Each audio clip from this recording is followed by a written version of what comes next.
Perfect. Fly Pelican, fly Pelican, fly Pelican. And I tell them that birds of a feather flock together.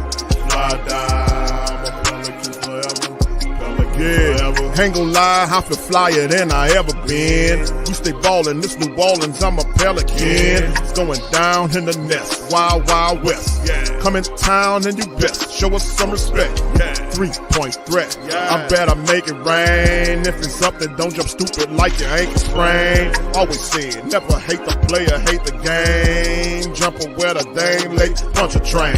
Post game, big Q, talking about business.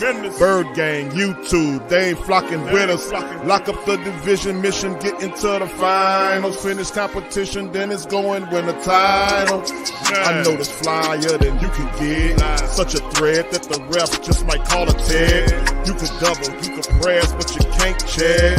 Right, left, slide by you like a Eurostep. Fly Pelican, fly Pelican, fly Pelican. And I tell them that birds of a feather flock together. Fly down, I'm a Pelican forever. Pelican forever. And never, and never, and never, and never, and never, and never say birds of a feather flock together. Yeah, fly down, I'm a Pelican forever. Pelican forever.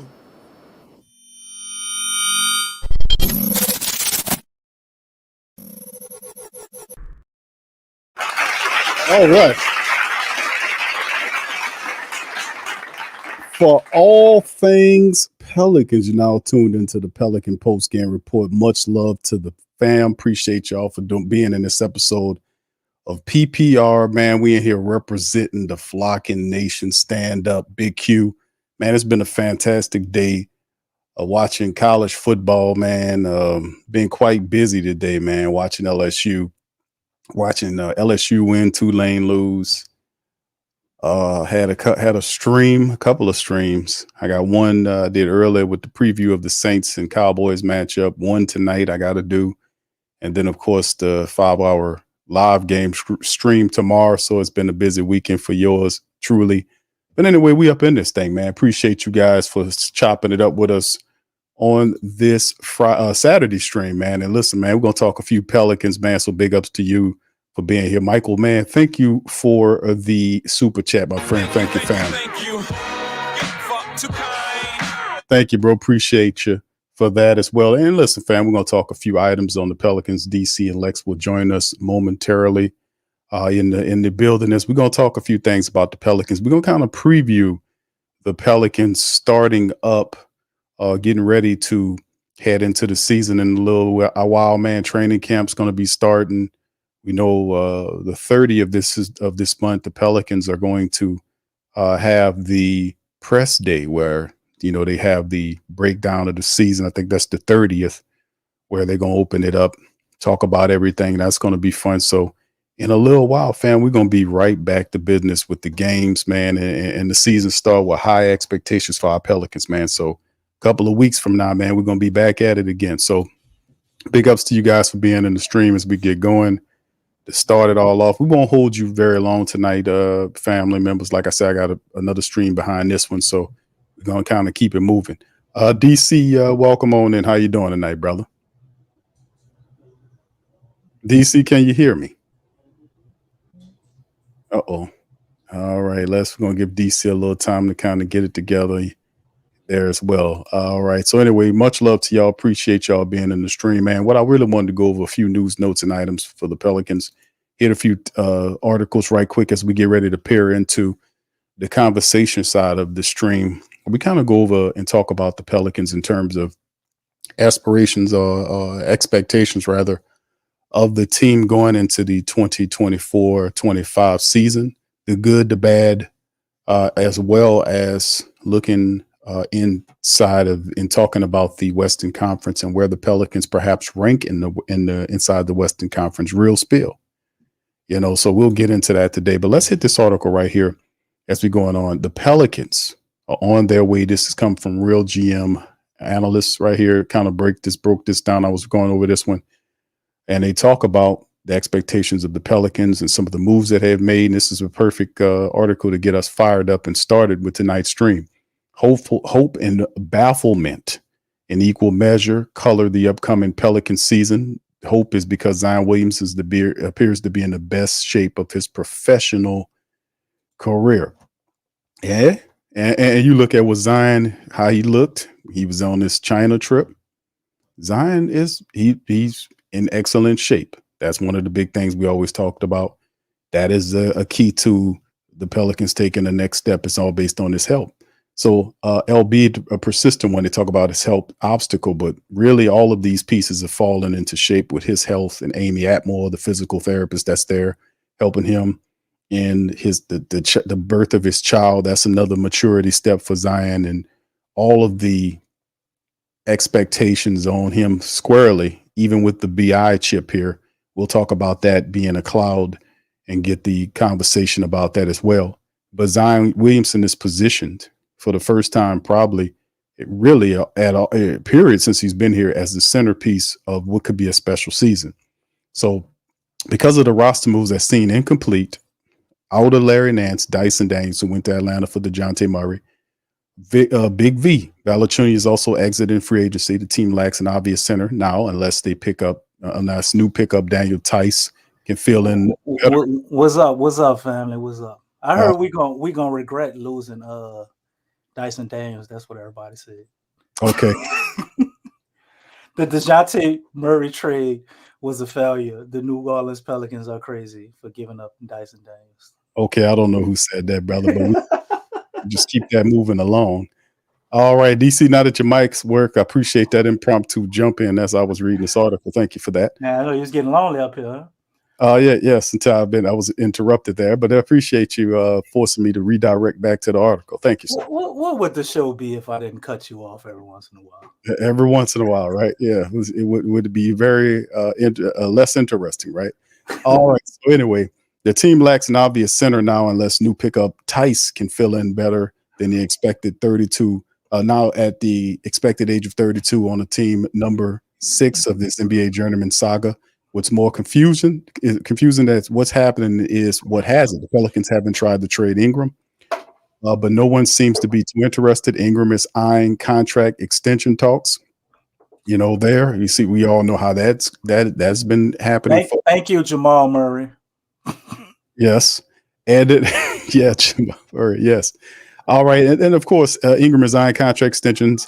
At the exact wrong time, teams are feeling the crunch of the fresh team building limitations, and they don't want to end up in a sour, bloated marriage like between Zach LaVine and the Chicago Bulls.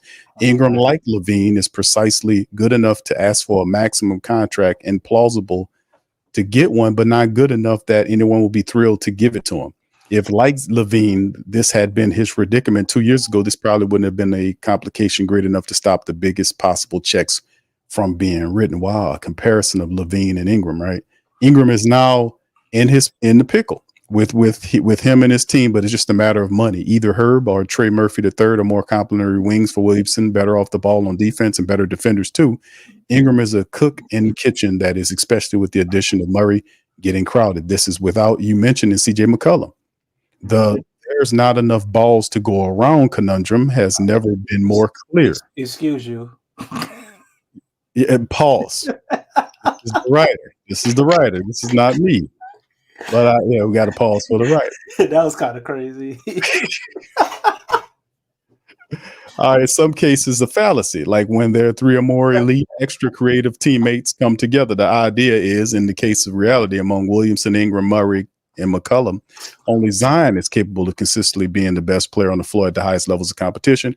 And if he's going to finally put body and ability together for a full season, which is, to be sure, he's nearly did that last year with 70 games to be played, the schemes and dreams of all the Pelicans become a secondary at best. Now, Murphy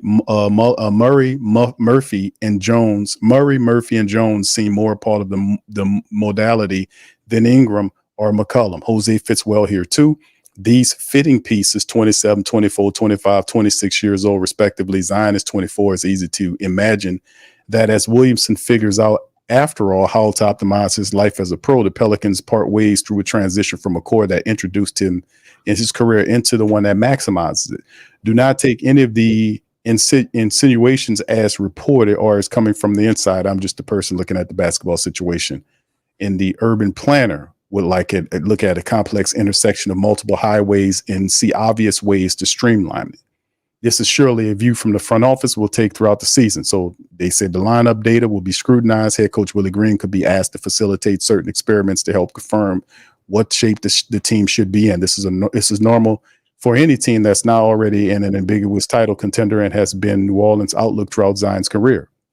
Tinker, try, change. Hopefully they get somewhere progressively. Last year, they had their best full season since they drafted him, winning 49 games. It wasn't enough to avoid the play-in in the brutal Western Conference, and Zion hurt his hamstring just as the season was peaking, and they do or die against the Lakers.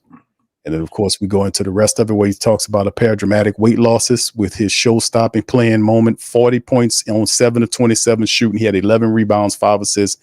You may have a good enough player to build a champion around.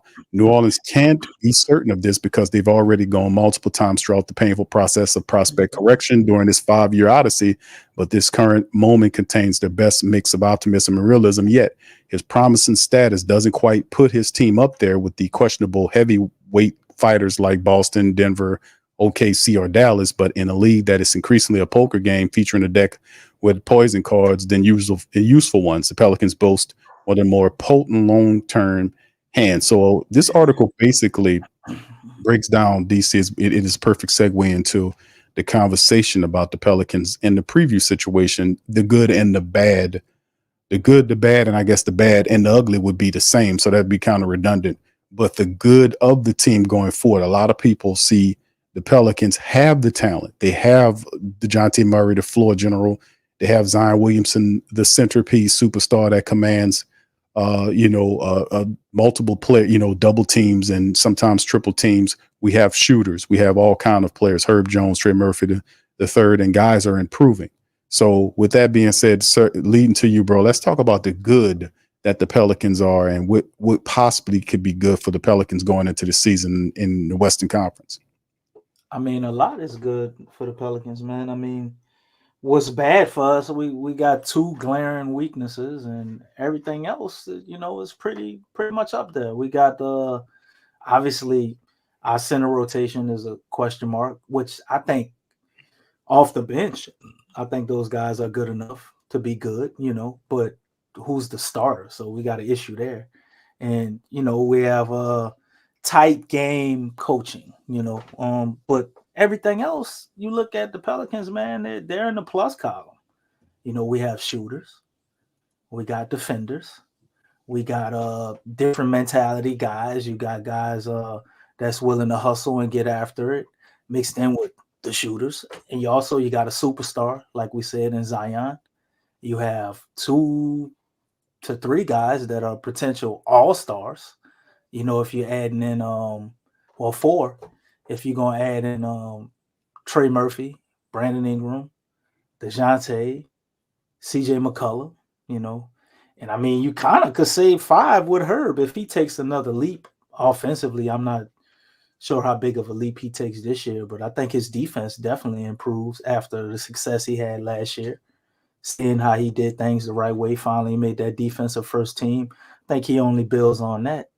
DeJounte coming here and Zion's new found focus and love for the game mentally, however you want to put it. He's having his best mental off season. These are the words that's coming out of his camp. He's down almost to the Duke weight, according to them. When I look at him, he don't look like he to the Duke weight to me, but that's what they're saying. Anyway, he does look good. He plans to be 272 by the start of the season. You have CJ McCullough coming off an assassin-like 3-point shooting season. And I think adding DeJounte Murray only helps with our frustrations that we have with CJ from time to time, because he won't be the guy on top of the ball, running out and jacking up shots before anybody touches it too much, which, in transition, that's okay. But when you don't have numbers, you don't want to see a bunch of that. And I think DeJounte changes that. So The bench rotation is going to be awesome because we're going to have two guys on the bench that should be starters, no matter who they are or which way you look at it. You're going to have two guys coming off the bench that would be starters on most teams in the NBA, along with other guys that are also great role bench players. It's so much so to some people that are actually great role bench players might not even get the minutes that we feel like they should get because of our depth of talent there. So I mean, it's a lot to like. And then after the season, we're not really bound to a bunch of people. Some of these contracts are up. You got one more year with McCollum. Brandon Ingram is obviously going to be moved or should be moved. There's a slim chance. I know I come on here and say, David Griffin ain't gonna give him up for nothing, and he probably would re-sign him because I think he would. There's a chance that he would do that. But realistically, I think we find a way to move Brandon Ingram, get some tangible assets back, whatever that may be. And the Pelicans are still going to thrive without him. But with him here, this is the last point, and I'll let you go ahead and have it. Brandon Ingram has a lot to prove. He's looking at Jamal Murray with this $208 million contract, which I don't think that gives him a whole lot of leverage because although numbers-wise and games played and durability, you look at Brandon Ingram as probably better than Jamal Murray in the regular season, at least. In the postseason, that run Jamal had a couple of years, and he was a big part of them getting the championship. So, I mean, I could see why Denver paid him, but from game to game, night after night, some people might feel like Brandon Ingram is actually better. And I would understand that. But nonetheless, Jamal Murray got a ring. So Brandon Ingram seeing him getting that money in his mind, he's going to look at his numbers, which are very similar to Jamal Murray, as you can see up here on the screen. And he's going to feel like him asking for $208 million ain't so crazy now because he got the exact same number. And if I'm not mistaken, I think they have the same agent. I don't know if that's true or not. I had to double fact check that. But nonetheless, I don't think everybody else going to see it that way in the NBA or the Pelicans. But that's going to have a massive chip on his shoulder, in my opinion. And I think Brandon Ingram is going to start off the season probably playing some of the best basketball we've ever seen him play. So there's a lot to like about the Pelicans, man. Yeah, let me play devil's advocate on that Jamal Murray comment, DC. A lot of people might feel that Jamal Murray is, and now the Joker is the guy on there. They go according to the Joker, but Jamal Murray and the Joker fit well. They made the play together. Exactly. And Jamal Murray is in the position, even though you have the Joker with his facilitation, Murray still operates as the point guard there. He breaks down, gets to the cup. He makes the difficult shots. And just throw a little back in that about the Pelicans, man. We had an opportunity to get Jamal Murray. Dale Demps chose Bucky O'Hare. Buddy Hill, huh? Wasn't it Buddy Hill? Yeah, a.k.a. Bucky O'Hare. They drafted that kid. What? Bucky O'Hare. Bucky O'Hare. They drafted Bucky that. O'Hare. You got to pull up some pictures for the reference on this one. Okay, hold on. Bucky O'Hare. Yeah, some of the family members know I'm telling DC. Look, you're kind of young, bro. You're kind of young, brother. Bucky O'Hare. Yes. I don't know why I think it's like a beaver with some teeth.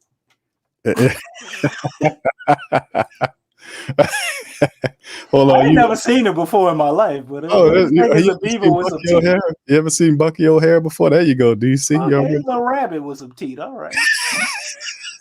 Why he green? He's a space rabbit, bro. That's the thing, man. You gotta shoot the piss out of you, man. We drafted a goddamn space rabbit over Jamal Murray. Hey, that's why the shit ain't work out. Shit, God damn it, man. Oh my goodness, man, what we doing here? But anyway, Who the hell man, would draft a space rabbit over Jamal Dale Murray? Demps would. Of course, Dale Demps would. Of course, he would.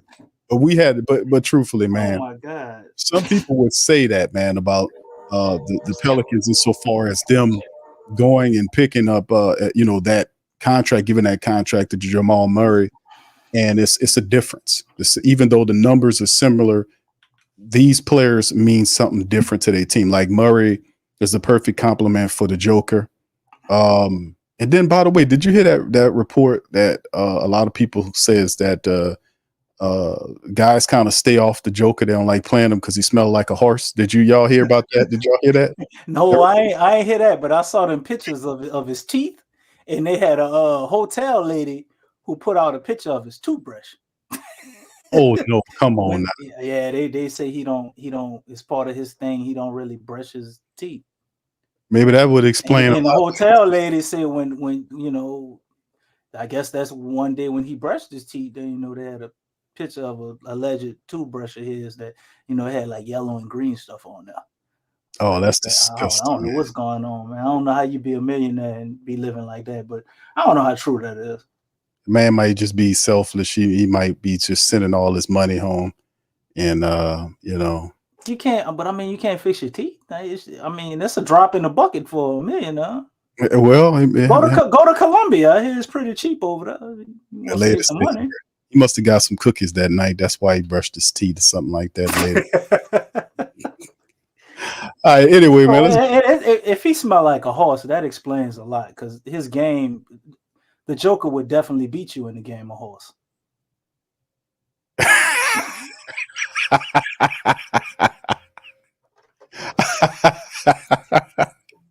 He'll beat you like a horse, and then I'll smell it. It did make you run away from the smeller. Let's keep it pushing, man.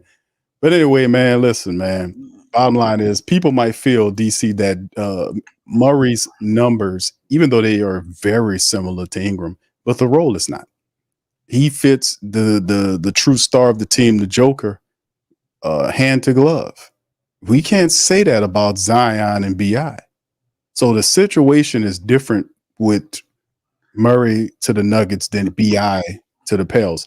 The Pels, for all intents and purposes, bro, have already, and Griffin already, he backtracks all the time, but he's already said that he's seen enough of the experiment between these people to want to make a difference and move beyond the BI experiment, moving to something else. Did he say that really? Or He did said he say he's seen enough? He's seen enough. To say that we're going to make some significant changes. And then we traded for DeJounte Murray. Well, that might have been a significant change, Q. Well, listen, bro, I don't think it's going to happen. I'm going to just be honest with you. I don't see a good resolution here in terms of BI staying here. No matter how people like BI, and I respect and like BI a lot too, but like we all know in life, things must end at some point. Things got to end. Nothing lasts forever. There's a window in which we have players together, and if those players don't ascend to the level that you thought you was when you first put them in the front of the window, then changes have to be made. We have to move on and try something else. And I can applaud the Octopus for thinking like that, because BI is obviously at this point not relenting from his contract demands, and that money's not going to come from the Pelicans. It'll come from somebody else. So at some point, we're going to move him. So DC, that moves into perfect segue into the bad. Now, that could be something that we can also talk about in terms of, is there a cloud over the Pelicans' head currently because of Brandon Ingram's situation? What are your thoughts on the bad as well as this cloud idea? I think it's some truth to it. Everybody's in an uproar about his Instagram post and who's adding who, and BI says he's going to come to the team. What is that, voluntary workouts, and doesn't show up after, and seeing Jamal Murray get this deal. I could see that, but I just look at Brandon Ingram, man, as being enough of a professional. Will it be perfect? No, but looking at him as enough of a professional and a veteran, understanding the game, man. No matter what, if you do want to get paid, you got to show up and you got to put your best foot forward and do things that amount to winning, in the pursuit of obviously getting your numbers, because we know he gonna be out to do that. And I think it'll be enough to not cause too big of a distraction. But on the flip side, I think the distraction or the issues could be something that could work in our favor, because we've always had a locker room that's been so happy and joyous and upbeat and everything's wonderful, and that ain't lead to us winning shit. So maybe the fact that they have a little turmoil or a little adversity could have them play with more of a edge. Where's Lex when you need him? What's up, Lex? Yeah, that's the thing we talk about all the time, though, man. It's where did that get the Pelicans, though? To be honest with you, where the hell did that get them? I mean, the all of the family crap and all this kind of stuff, and then all it did for a certain period of time was just show some type of weakness when the Pelicans were counted on to be more physical, and they were, people found out, hey, just rough them up. That'll throw them off game. That's what Draymond did. Several other teams did it. OKC did it, and that bore fruit. So that's a stigma that's on the Pelicans. They're seen as a talent. They're seen as a talented team that's a bit of an underachiever, but not physical enough to compete with the physical teams. That's what the idea of what the Pelicans is, with all this stuff that Ingram's trying to build a basketball cult of all this togetherness and all that. I don't miss me with all that. We need competitors. We got guys here. We need toughness. We need to play with that mindset all the time. And when guys get physical with you, you got to get physical back with them. None of this other crap, and then when you get your ass kicked, it's this head down thing, or this, none of that, man. We need to get tougher. So DeJounte Murray does help in that and in that mindset. So I don't like that type of stuff, the stigma that the Pelicans have on them about when teams rough them up and get physical with them. It kind of throws them off balance. That's something that we got to focus on. We have to toughen up for this upcoming season. So I'm really happy about the Zion Williamson thing, seeing the pictures of him being in good condition, because to be honest with you, DC, this team will go as far as Zion takes them, man. It's all about Zion, bro. I mean, not just Zion, any team, man, with a top 20, 25 player, it's all about that player, because without them, you can pick, everybody's like, oh, the Pelicans this and that. Oh, yeah, you always got the excuse of Zion not being healthy. Well, you could take any team in the league and take their best player off of them. And the very best of the best of the best may still make the playoffs. And that's about it. And they'll fizzle out somewhere in the playoffs. If they're a veteran team, well coached, maybe they make it to the second round.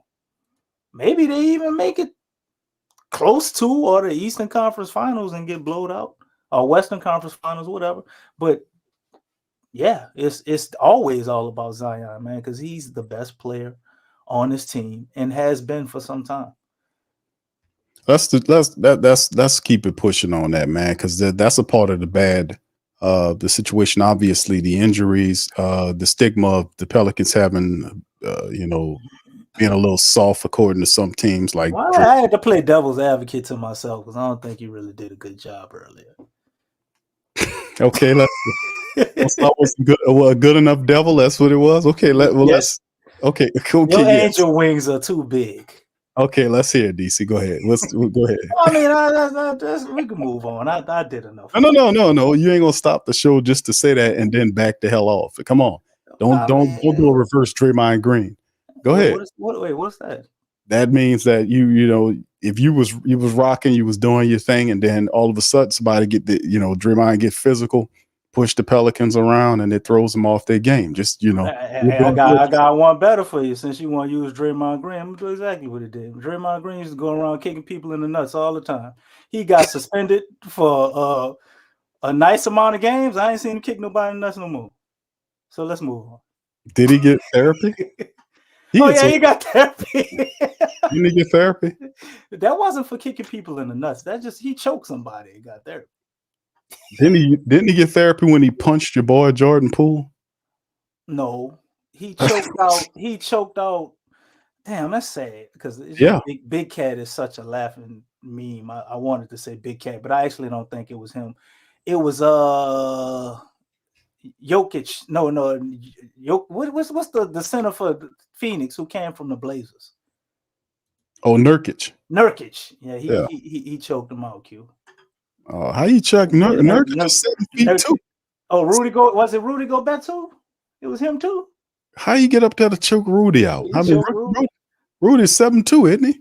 His name Rudy, Q. What I said? I'm just saying, like, how many unchokeable dudes you knew named Rudy? Hey, dog, I don't know no dude's named Rudy, bro. I only know two people that will call Rudy. I don't know a lot of tough Rudies. I'm just saying. Well, I mean, there's Rudy. I know Rudy. some nice girls that were named Rudy. That was Rudy in the chat. Rudy's in the chat. We have Wait, Rudy. we got a Rudy in the, oh, I'm sorry, Rudy in the chat. You the exception. We got Rudy in the chat. We have Rudy Huxtable, right? And then there's Rudy Gobert. So Rudy Huxtable is nice, man. So Rudy, I think Rudy Huxtable is tougher than Rudy Gobert. What you think? Damn, yeah, she might have not let nobody choke her. No, not and not unless she wanted to. You know.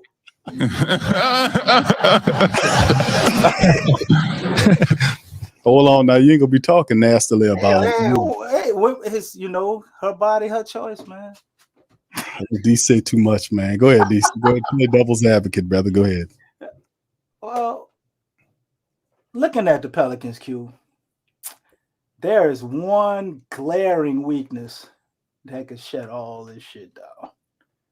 And in honor of my co-host, who is not here at the moment, I will have to point out Mr. Willie Green. Oh my! Yes, yes, Q. We were the worst closing team in the goddamn league, Q. With a close lead, we cannot seem to get over the hump. Mr. DeJounte Murray, I think, can help with that. But him alone, I don't think just totally nullifies this issue. Now, if we can play to the level we played last year with DeJounte Murray, I think he would help us obviously win more than 0 of those games. But it's still an issue, man. Close game execution and adjustments. Substitutions, I will say, to try to not be so much of a Debbie Downer while I'm playing the devil's advocate to myself, which Big Q could not do. I will say the substitutions from Willie Green, I don't think they will be as bad, not because he himself will get better with his substitutions. I just think we'll have that much more of talent on the bench, especially until we pull this Brandon Ingram trade off and we see if we lose an additional piece with him going out the door. So substitutions, I'm not, too hung up on in the regular season, as long as we got BI. But close game execution, man.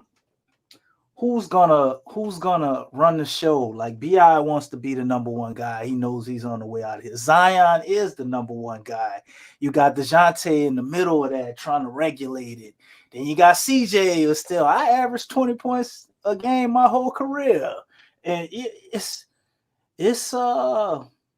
a situation, man, that's gonna take some creativity, right? And it's also going to take some humility from some of the guys not named Zion. Zion has been humble enough. I think Zion needs to not be humble. So we got to see how that's going to work. I like the attitude that DeJounte's come here with, man. He's been rocking with the city. Shout out to that brother. Says all the right things and actually doing the right things, at least from what we can see, and his main focus is helping Zion get better. So that's exactly what I want to hear from my point guard. But he's got to do that. But Willie Green also has to be on board with that either. And I ain't gonna lie to you, I'm a little nervous. I'm not so nervous about like playing Charlotte on a Tuesday night, but going up against the Lakers or any other team, Memphis is, the Spurs even this year. Oh man, I know I'm gonna have to hear from Big Sean and Tasha, but the Spurs even, Q, they have Chris Paul over there now. He's about 85 years old, but he's bitter. He's a mean little guy, bro. He'll play 30 games. They might give him Avery Johnson old number, man. Chris Paul is a mean little dude, man, and he's a cheating little dude too. Yeah, that too, and he wearing that black and silver. That the refs ain't never seen a call they didn't like for them. So you got a lot of these type of teams. even the Warriors, like, Draymond could come in there and decide he won't choke somebody. And what's Willie gonna do, man? Come on, you guys, y'all got to fight the same speech I did 3 years ago. Come on, man. We need some X's and O's. We don't need motivation. Maybe we need the adversity that we're having with Brandon Ingram, so that may help.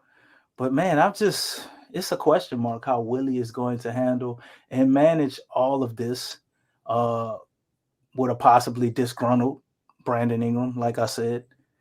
And what improvements has he made, man? Dennis Allen, didn't Dennis Allen read some books and go to some seminars and do some stuff?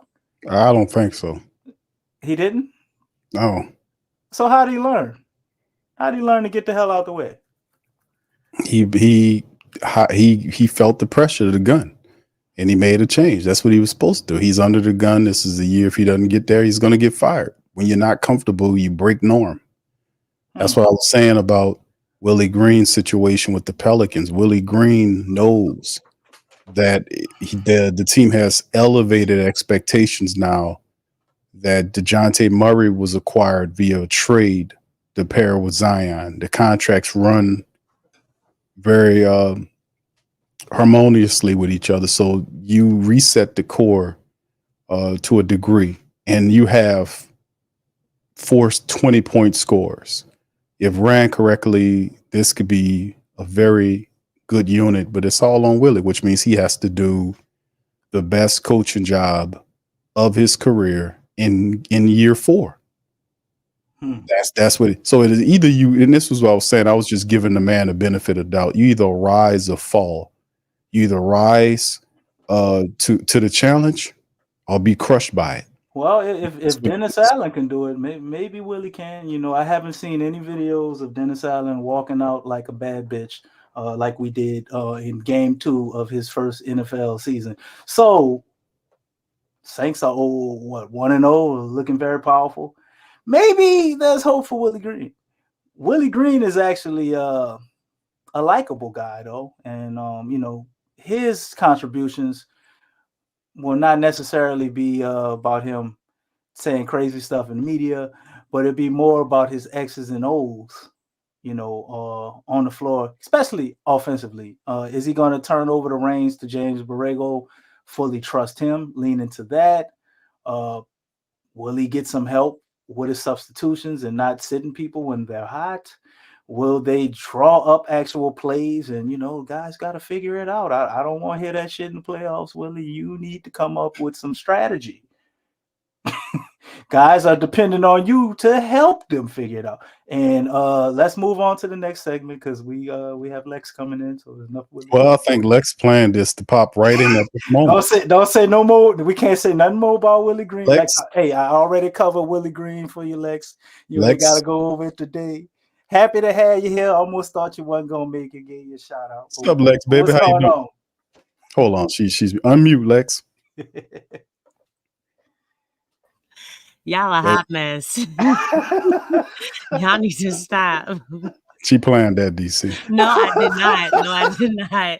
Yes, she You did. know what? You all could have been talking about Willie Green this whole time, and I was doing that segment in honor of you. Look, it was in honor of you. She comes in when we talking about Willie Green. Why?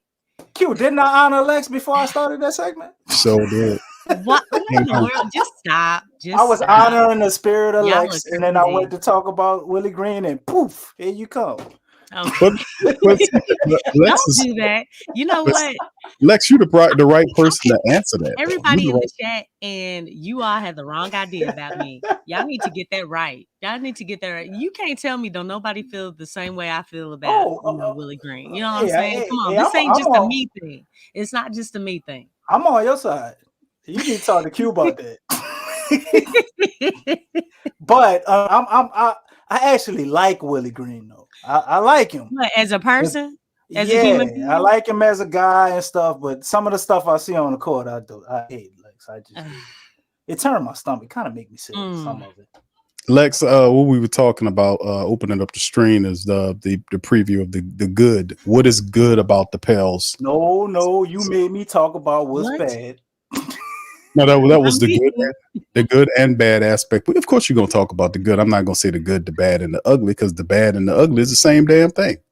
So I mean, we don't have to be redundant there, but we're talking about what the Pelicans, the good that the Pelicans, what's the good about the squad and the potentiality of what they could mean going into it and previewing that the 420-point scores, a terrific bench, a collage of unproven center talent, but nonetheless, and boy, if we had a gene smashing machine, we'd be all right. But doing these things, what's in your opinion, what's the good about the Pelicans coming into the 24-25 season? They have Zion Williamson still. They have a point guard. Mm-hmm. They have a roster. Okay. I don't think she's talking about a Jamaican, Q. I think she's talking about you. They have filled positions, but they don't really have people that are worthy of those positions. I said good, Lex. I know they have bodies filling positions. She was doing that good. You need. Yeah, but everybody got bodies. Yeah. I ain't got no bodies. I ain't no killer. I mean, they got a point guard. Zion is still there. They got Amy. Yes, they got Amy Atmore, which yeah. that was a very big deal. Yes. They've got a big question mark. Okay, you about to cross over to the bad? Is this going on? I was just saying that they have a big question mark. Yeah. But now that plays on your perception. The question mark is what? Oh, I don't know. Okay. I think those are the main things. Those are the main things. Okay, so the main good things. Let me recap Lex goodness. Wait, the things we got. The question mark was a good thing? Well, hold on. I'm just trying to get it on your perception. So however you. So we got Zion, we got Amy. Mm-hmm. Pelicans have bodies. Yes. Okay, now let's cross over to what you would be considered. What is the bad about the Pelicans? They are a huge question mark. Again, it's playing on perception. There's a lot of wings. It's not clear on who the starters are going to be. It's not clear who's going to be coming off the bench. It's not clear as far as who's going to be here in the foreseeable future. Those things are not clear.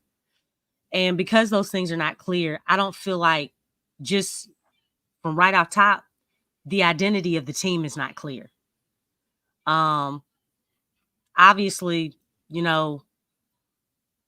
being, just being serious, not getting off track. But as far as, Willie Green, just knowing the roster and positioning these players, all this talent, that's not really clear. It's just not. I mean, I know we talk about how he needs to improve and things of that nature, but we don't know what to expect from him. We don't know if and when he is going to grow. Those are things that we don't know based off of the data that we already have. Mm-hmm. We're not clear about the 5 position. Some people have Zion at the 5, which if we are trying to maximize Zion Williamson, is having him at the 5, maximizing his abilities. I asked that question, I think on last week, maybe the week before, and everybody said no. So the thing is, having him at the 5 it's not suitable for the best player on the team. The guy that, the Pelicans are trying to build around. That's really not feasible. It's almost a contradiction. Well, actually, it's not almost. It is a contradiction. And then the guys that do fulfill the position at the 5, we're not clear about those guys. You know, some people think Makovich, he's going to start. Some people think it's going to be Tice. Some people think some people have mentioned Yves Missi. And obviously, Jemison has popped up. But the thing is, we're not clear.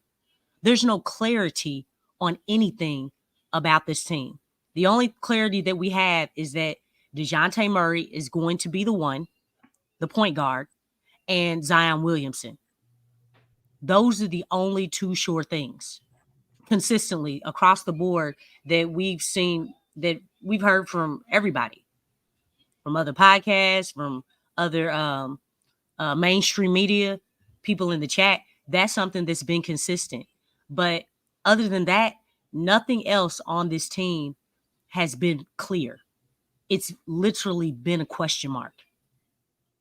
And so I don't know if you would, on some things, you would directly say, okay, this is bad. I think the thing is, because it's just not clear, everybody's in that I don't know. It's like that emoji that's like this. You know what I'm saying? You just don't know. I mean, you can't even, I know you had the survey up as far as, you know, where the Pelicans would be ranked. You really can't say. Because we don't even know who the starters are. You know what I'm saying? We have a lot of wings on this team. And the thing is, it's causing a state of confusion because there's questions about, is Trey starting? Is Brandon starting? We've heard people say, Brandon, he needs to come off the bench. Is that something that would actually happen? Same thing with CJ. Herb, he just won our defensive first team. And we're going to bench him? You know what I'm saying? I mean, that's a pretty huge accolade right there.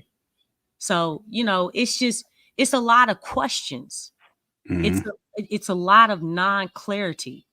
And again, like, you have people saying everybody's just everywhere. It doesn't matter who it is. Nobody's clear on what this team is going to look like. Okay. And training camp is in how many weeks? Couple of weeks, I think. Just over 2 weeks. You know, I mean, I feel like other teams have more clarity about their starters and their identity of the team and how they're going to be coached and where they're going to be positioned. There's more clarity with other teams compared to the Pelicans. And I agree with a lot with mainstream media. You know, it's a big question mark. Like, these are experts. These are guys who can go into, you know, the stats and all types of details. And, you know, they have inside game about everything, you know, probably more so than us sometimes. Not all the time, but they say the same thing. It's a question mark. And it's sad that it's like that. We shouldn't feel that way. And it's 2 weeks out from training camp. Yeah, I definitely get that, Lex. It's definitely some unique movements here. The DeJounte Murray thing was a very good move, and then everything else was not. So, I mean, not getting going to trade BI and then not getting the BI trade done and then bringing them back and then trying to iron out the wrinkles, even though the wrinkles, there are still wrinkles, and saying, oh, yeah, he wants to be here and all this type of stuff. And it's just what they do from a publicity angle. But a lot of the things, not all of these questions will be answered. But when training camp happens, you'll start to figure out, more how it looks. So, but, you know, my thinking, and DC was talking about his bad commentary. Well, he talked about Willie Green. My good commentary. His bad commentary. That was actually under your Devil's Advocate. You flashed back and said I didn't do a Evil is good in my Eddie Murphy voice. I didn't do it. Vampire in Brooklyn. I didn't do a good enough job as a devil's advocate, so DC had to take over. Yeah, he went to being a devil's advocate, Lex, and he started talking about positive stuff. No, I didn't. Negative, man. You mean with joy and compassion? No, that wasn't part of it. He had no mindfulness, though. What about togetherness? I didn't make mention of that. Well, we kind of stayed together, you know. Let's stay together. Yeah, we're a nice family, so we No, had a what, little togetherness. all I'm saying is at the end of the day, He it's allowed like me to speak for him since he messed up. I was just saying, bro. Time you say, hold on, that wasn't devilish enough. I was like, what? Mhm. So but the thing is, man, listen, I'm looking at the season and I'm seeing, and most people probably seeing more bad than good. Me personally, I see more good than bad because a lot of the issues that the Pelicans are perceived to have are actually some of these are good things to have. You rather have some of this than not have it. Now we do have a question at the center position. That's absolutely true. That's a big question mark. How we do it, we do hear about the small ball stuff of possibly putting Zion at the 5 in certain looks when they roll him out. I'm not for that because of the fragility thing. We have to. I don't want to put him in a bad situation so he can prove that he can play a full season. That's a big thing. Like remember, this is nothing new. We remember when Steph Curry first came in the league, and there were issues about his fragility. Kept having these lower extremity injuries. Wasn't it about 4 or 5 years he went through that? Yep. Yeah. Yep. And see, and the people forget that from sometimes, like we have some of the guys that go through. They forget it all the time. They don't even bring that up. I mean, same thing with Joel. He Yes. was out for 4 to 5 years. Right. And nobody remembers that. None of that. That's why I kept saying, like, things can still turn around for Zion. You Yeah. know, people don't need to let up or give up because you have to consider the fact that he is growing. You know what I'm saying? He is maturing. Well, actually, he's shrinking, Lex. He's getting down to 272. No. Yeah, he does All look. right, I'm sorry. There's Let me more than stop. one area where you can grow. Okay, I'm talking about just maturity wise, growth and development, like not just mentally, but emotionally. You know what I'm saying? Physically, health. Doing things healthier, really being more disciplined and committed to his workouts in the off season and during the season. As well as eating, taking care of your body, all those things that you need to do in order to perform at your best on the court. So that's what I meant by growth. Obviously he needs to grow his game. Like his ceiling is very high because he's already solidified his dominance in the paint. I mean, between him and Giannis, they're 1 and 2 as far as points in the paint every single year. So that is dominance. Now we have to start expanding his game because once he starts expanding his game, you're talking about him not only solidifying his dominance and being unguardable, but having that dominance in the paint and having a shot and that defensive prowess and getting those rebounds. That's a whole nother level. You know what I'm saying? And that's what I think a lot of people are hoping for, for his game to elevate, because I still feel like we have not seen Zion unleashed. You know what I'm saying? We have not seen the whole of his game. It's been glimpses, spurts, a little bit here, a little bit there.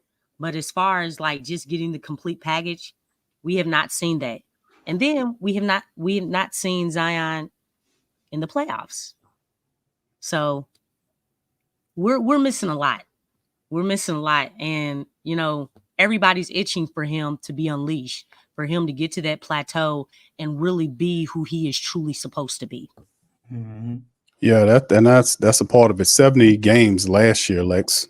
Mm-hmm. And this year, you see how he looks. He was going into the offseason. He was healthy. How he looks now, he's healthy. But sure, he had him and his girl had the baby. That has impacted him in a positive fashion. So we've seen him grow from, what he was to now a person that appears to be ready to take the team to the level. The way he played against the Lakers in that playing game, man. That was beautiful, man. Yeah, LeBron them couldn't do nothing with him. LeBron did not score. Okay? He did not score that whole quarter that Zion was on him. Yep. Okay? Hey, LeBron is in, I know he's older, but the dude is in great shape. To keep that guy scoreless is a big deal. I mean, it really is. So, I mean, we need Zion to come out the first game of regular season. We need him to come out and put on that type of performance, like that first game. I would love to see that. And then just to grow from that last game that he played, and just I'm not even playing with y'all no more. You know what I'm saying? Like, y'all about to see who I truly am. So, and then carry that throughout the whole season as well as the playoffs. So I think all of them benefit by him doing that too, because everybody will benefit from what he becomes, because he's unguardable. When his mind's made up, he's unguardable. He sees the floor really well. He handles the ball well. He passes well. And sometimes unselfish to a fault. DC made a good comment about him having to be a little bit more selfish when at certain moments of the game where a star is required to close the game, and make things happen. So yeah, and then of course we know Zion. If Zion's there and he's healthy and he's playing a full season, you're gonna get him. Zion will be unleashed going into the playoffs. Then the next question would be the team around Zion Williams from the concepts. And the question going forward, which is yet to be answered, is can the Pelicans take the next step to being a top 4, top 5 team, being a playoff team, to be able to beat some of these clubs? And I believe that they can. I really do, because I think this team is constructed well. I think let's talk about the cloud angle there, because I know there's some talking points about Willie Green and his maturation. Where's Willie Green in year number 4? Can he take control of this roster, give them a clear identity? You talked about identity, Lex. You talk about muddling of roads and blurring of lines, and so to speak, in terms of who will be doing what. I think a lot of that will be established in training camp as these guys get ready to figure out what they're going to do. And then, of course, year 4, Willie Green this is all this pressure is on his shoulders to get this team beyond 49 wins. And it's by design too. Yeah, oh yeah, the octopus know what he's doing. But listen, this is a good situation. If Willie Green, wait, hold up. Yes. So we got one person that believes that pressure is going to bust some pipes, and the other person believes that the pressure is going to make a diamond. Well, DC, two things could be right. Can you guess in the chat which person that is, and don't include me? Well, DC, as you try to stir that pot of Jamaica lima beans, actually that was gumbo cube, but go on. Okay. Them spicy ass beans you was cooking. All right, so let's call them Jamaican beans. Jamaican. Hey, Lex, what type of person from the city don't like spicy food? What the hell wrong with you? Lex, you eat them damn beans, all your eyes are burned out. You know what? As black folk, we need to stop eating spicy food. We need to stop eating spicy food. We got to eat better. We got to treat our bodies a little bit better. Was that French? bitter or better? But listen, all I'm saying is DC was trying to stir. He was trying to create a little. Oh, Slim crazy. DC was trying to stir. Bottom line is, two things could be right. Pressure does bust pipes, and also if you can. It's not, brother. It really is not. It really isn't, because what I'm saying is this is a good thing to have. Because pick a side. You gotta pick a side. It's not. Listen, bro. It's the same side. What are you talking about? This is good pressure for him to have to prove himself. This is year number 4. I don't see why y'all guys don't get this. Willie Green is going to be the next Greg Popovich. It says BQ. You heard it here first. I did not say that. I just want to say this. She's in spicy food man. Okay. Go pals man. Spicy food man. That's DC's food truck. Spicy food man. Spicy food man. Listen, can I just see a show of hands? The spicy food man. Show of hands. Who watched The Presser with DeJounte Murray? Oh, come on. Me. My hand is up. Y'all can't see me, but my hand is up.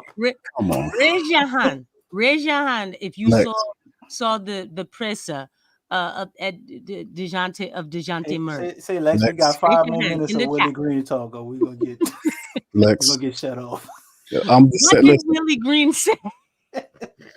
Lex.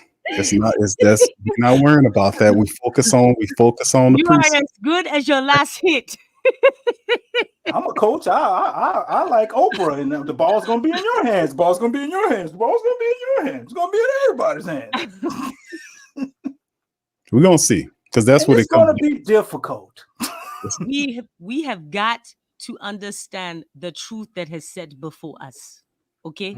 Lex, it was a We press got- conference. It wasn't. Yes. And did you? Yes. And what did he look like? He looked like he was what? He did look like he was constipated. I ain't gonna lie. I said, Willie looked like That's man grew gray hairs. Yes. In less than 2 months. he looked like he had the bubble guts up there. I don't know what was He going on. had too much oxtail and curry. Yeah, DC spicy ass beans. That's what happened. That would tore him up. All right, but all I'm saying is, listen, in year number 4 coaching, the guy has a good team. That's a good problem to have. Like having Zion there in his best shape, BI there, and of course, ultimately the Pelicans will, trade BI, but you still have him. You can incorporate him. You do have Herb there. It's so many really positive things I like about the Pelicans. But like we said, a lot of these questions will be answered when preseason starts. When we get to training camp, we'll figure out what we need to do. I think that Willie Green will listen to more of them guys on his staff, because in year 4, man, the pressure's on Willie Green. Like I said, and the thing is, if he did all that with the lack of coaching that we talk about here on the Pelican post-game report, and Lex and DC make mention of, and he still won 49 games, how does it look this upcoming year? Well, that's what I'm saying. He won it with 49 games. And he still did that. Now he was 0-22 or whatever the case was in those clutch time games. But now that you have DeJounte Murray, you got to admit, you're going to at least win at the very least, at least 10 of those games with DeJounte Murray there, at least 10. So that if that's the case, then that gives you 10 on top of that. And that puts you almost to 60 games. If he had a floor general that can, at the right time, know what to do with the ball. So that's why I was giving Willie Green some credit, because he has a point guard who he can talk his system to, who can delegate, relegate, and basically regulate where the ball goes to and set up and do things where they need to do. And then it can also feed Zion and go into do what Zion needs to do when he needs to take the game over. So they have a lot of stuff going on, but at the end of the positives, I see more positive than negatives. DC, do you agree with me on that? But everybody else, for the most part, kind of got better, Q. Okay. How many games do we win, DC? Let's have the talk. Not all jokes aside. But everybody, you don't know if they're gonna get better. Wait. All jokes aside. They made moves. I see the Pels as possibly a 50-win team. Okay, hold on, DC. Let me before I'm gonna let you pick up where you left off. Yes, sir. But right after you do that, we're doing a commercial break. What's going on? Yeah, we're about to throw up the commercial for DC spicy beans. But listen, is it after you talk about that? Let's hit this. Is there a cloud over the team situation? I know you answered that. I'm gonna give Lex an opportunity to answer that before we have the Pelicans ranked in the West conversation. Go ahead, bro. Like I was saying, man, you kind of sidetracked me. Everybody got better.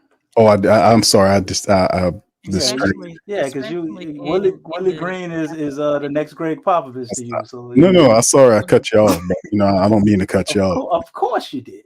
But I see the Pels as a possible 50-win team, because I think you could go through the regular season and be really good, but also be very bad in the playoffs. But there is a chance for things to go sideways. If the Pels, because I saw somebody in the chat ask how many games do they have to lose to get rid of Willie Green or to fire Willie Green. I think it would have to be like a 10+ game losing streak for them to even consider it, to be honest. What? Yeah. It would be nice to replace Willie during the season, but as long as they're winning, they're not going to do it. There is a chance, though. There is a chance. I want to say something. See, I just did what Big Q did. I just was on both sides. You was never on the other side. Worried about regular season. My problem is the playoffs. Because the thing is, regular season is where you build habits. You're either building good habits or you're building bad habits. Then it's about my C word, consistency. Last season, the Pelicans consistently, they were up and down. They were up and down as far as with their habits. The energy was a problem, the way that they started the game, okay? They got off a lot of times to slow starts. We know that they struggled in the clutch. They struggled when the pressure was on. Turnovers was a problem. We talked about that a lot. Rebounding was a problem. We talked about that a lot. Talked about how we need a point guard. You know what I'm saying? And also the different styles that the Pelicans were playing. Like, the Pelicans really did not master anything as far as, hey, we have adopted winning ways. We've accomplished this thing right here. It was always up and down. It was like, you know what I'm saying? Just like when you see the monitor of your heartbeat. You know what I'm saying? A lot of times it's like this. It's close together. But with the Pelicans, it was either extremely this way or it was like down this way. And so I say that because the thing is that we're going into this new season. And with regular season, if you had those type of ups and downs, and it's consistently going like that during regular season, because regular season is about building habits, whether they're good or whether they're bad. How do you think that's going to translate in the playoffs? It's like, just like we had a top defense, but that defense was non-existent in the playoffs. It was non-existent. I mean, you look at even with, Herb and everything. I mean, Lou Dort looked like he should have been like, first team all defense. You know what I'm saying? You didn't really even notice Herb Jones with his defense. And we know that he is the anchor of the defense. All that stuff didn't matter. Those 49 wins, once it got to the playoffs, it didn't matter. I do want to ask a question. For those of you who watch the playoffs, what is something consistently that you noticed about all the series? About the teams that won their series up to the finals? What's one thing that was consistent? Oh, damn, Lex. We was just moving on from Willie. No, I wasn't. No, I mean, I wasn't really thinking about him. I'm looking at how the teams were playing out there. There was one key thing that was consistent that I noticed. Intensity. They play with joy, togetherness, and mindfulness. I don't think the Pelicans. All jokes aside, I would have to say that what you're alluding to, Lex, is intensity? Is that what you're alluding to? No, not intensity. I mean, obviously, it's the playoffs, so intelligence. The teams are going to. It's about strategy. It's the strategy part. Anybody know? This is open to anybody in the chat as well. Okay. Well, the thing that I noticed is that every series, whoever was dominant in the front court, they won. Mm-hmm. Whoever was the most dominant in the front court. Okay. If you look at all of them, when you look at Denver and Minnesota, they threw a lot of bigs at Jokic. They threw a lot of bigs at him. And obviously, they couldn't do nothing with Ant, but that was the determining factor. All those bodies that they threw at him. Dwight Howard actually said the same thing. That's what the Lakers did when Dwight Howard was on that team, Anthony Davis, and I want to say JaVale McGee, when they won that year in the bubble. That's one thing that he said that they threw at Jokic. And that's what kind of neutralizes him. They wore him down, yeah. Exactly. We got a lot of them, though, Lex, to be honest with you. We got a lot of centers we could throw at them. You say we got a lot of bodies, Lex. No. We got 4 centers we can throw at them, Lex. Yeah. We got the Denver beat then, and we got them. Okay, well, quality bodies, experienced bodies. We got 4 centers we can throw at Jokic's ass. So there we go. Yeah. Okay, and then when you look at Dallas, okay, their bigs, their front court outdid Minnesota. Okay, they couldn't do nothing with their bigs. They and I will say that they were more athletic too. They were more athletic. And then obviously when I'm sorry, I'm losing my train of thought. Oh, when Dallas went to meet up with the Celtics. Now, one thing with the Celtics, I will say they had more of a balanced attack, but even with Porzingis was killing them. He was killing them. They couldn't do nothing with him. So I just feel like whoever really imposed their will, who imposed their will the most in the front court, that's what determined. Because everybody had the wings, the guards. You know what I'm saying? That kind of balanced off. But when you think of just the front court, it's all about who imposed their will the most. Yeah, well, that's true. It's very true.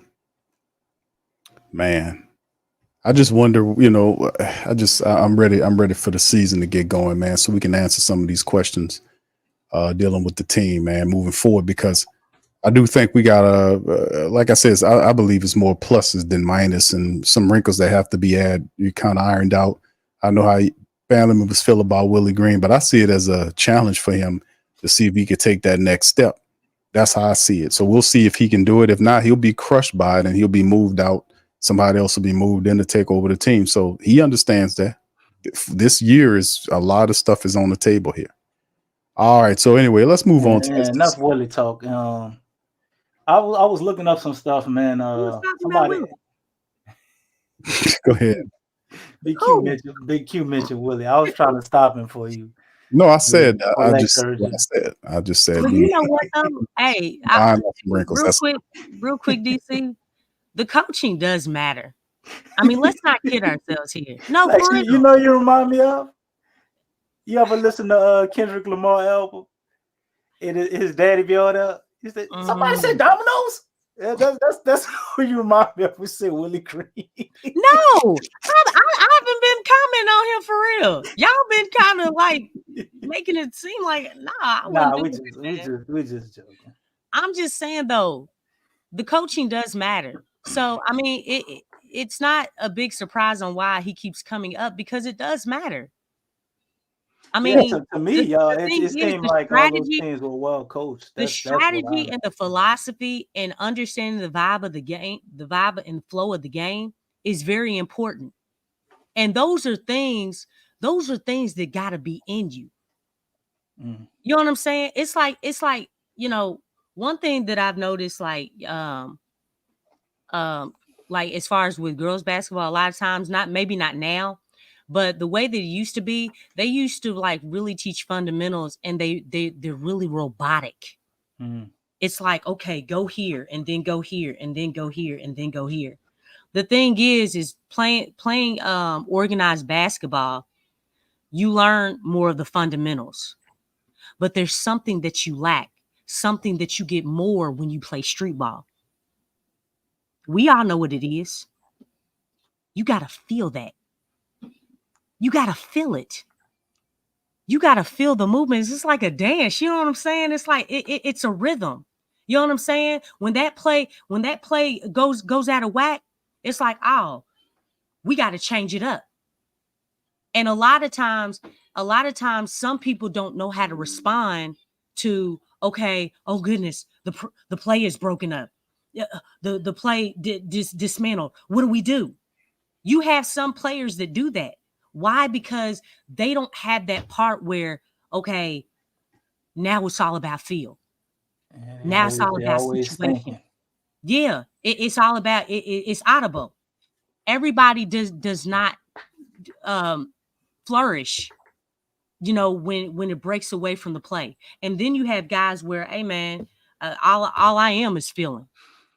I feel that stuff. There is a feel and a vibe and a flow to the game. And that's something that you can't teach. When you say your best players have to have both, though?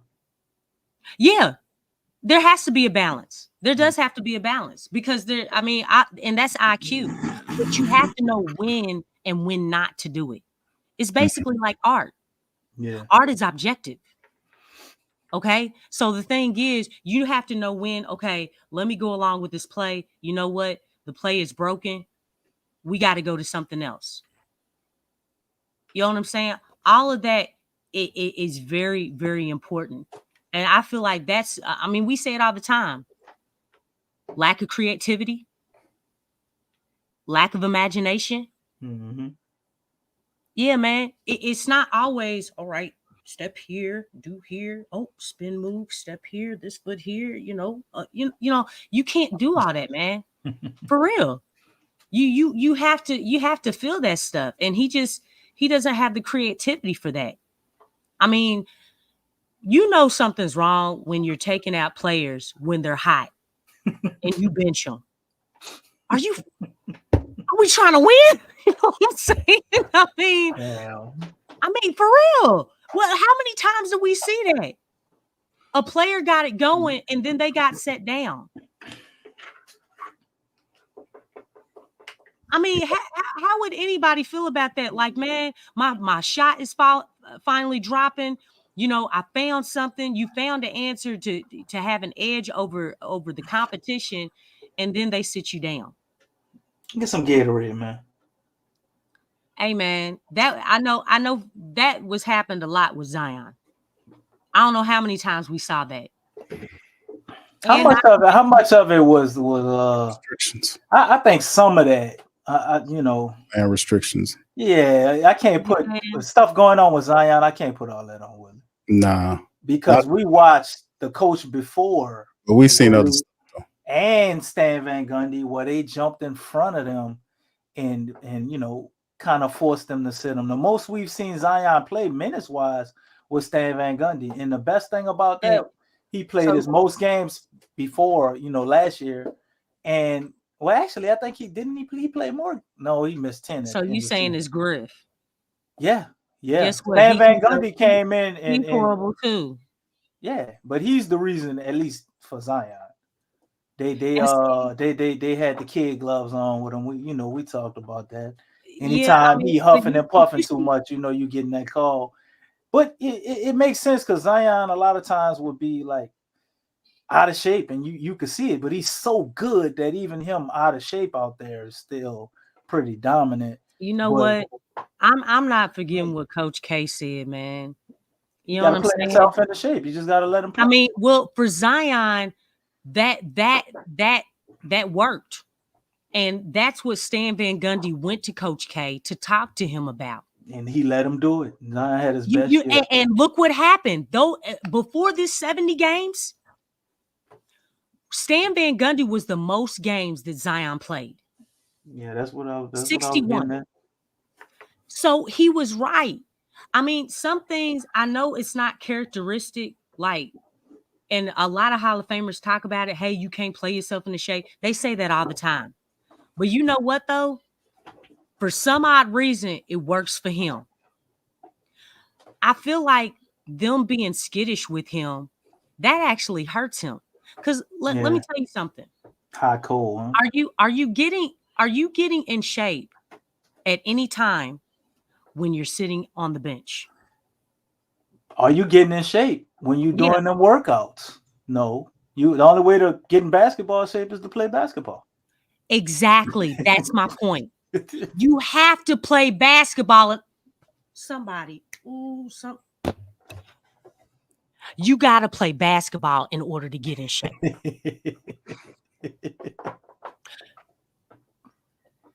Am I making sense? Yeah, you make it perfect. Yeah, I was just laughing at how you grab the mic. Yeah. For all the people in the back. All the people in the back. Okay. One love. All right, look. You have to play basketball. What are you doing sitting him? He needs to play. He needs the reps. The hiatus that you're putting on his body actually puts more stress on his body. Mm-hmm. If compared to if you just play him. And see, that's my problem. They already have the blueprint for Zion. They already have it. They've been done have it. Who's the blueprint, Lex? Van Gundy. The thing is, Van Gundy went and did his homework. He went and asked questions. You're damn right I did. Now, don't you go doing that, man. You got to speak that from your diaphragm.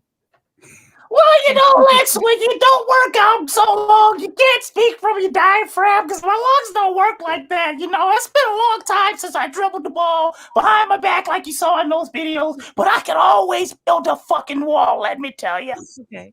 You know what? Have you seen Shark Tales? That's when the Gilbert Gottfried stand back under the same person. To me, that least. Little shrimp talking to that was Gilbert Gottfried. Come on, Big Q, bring it up. Come on, Big Q, come on. And he just had a baby, and come on. And he's been working at the factory, and I just want you to show compassion because my family's been going through, and you know, we just need our prayers and things. And if you let me go, I can go take care of my family.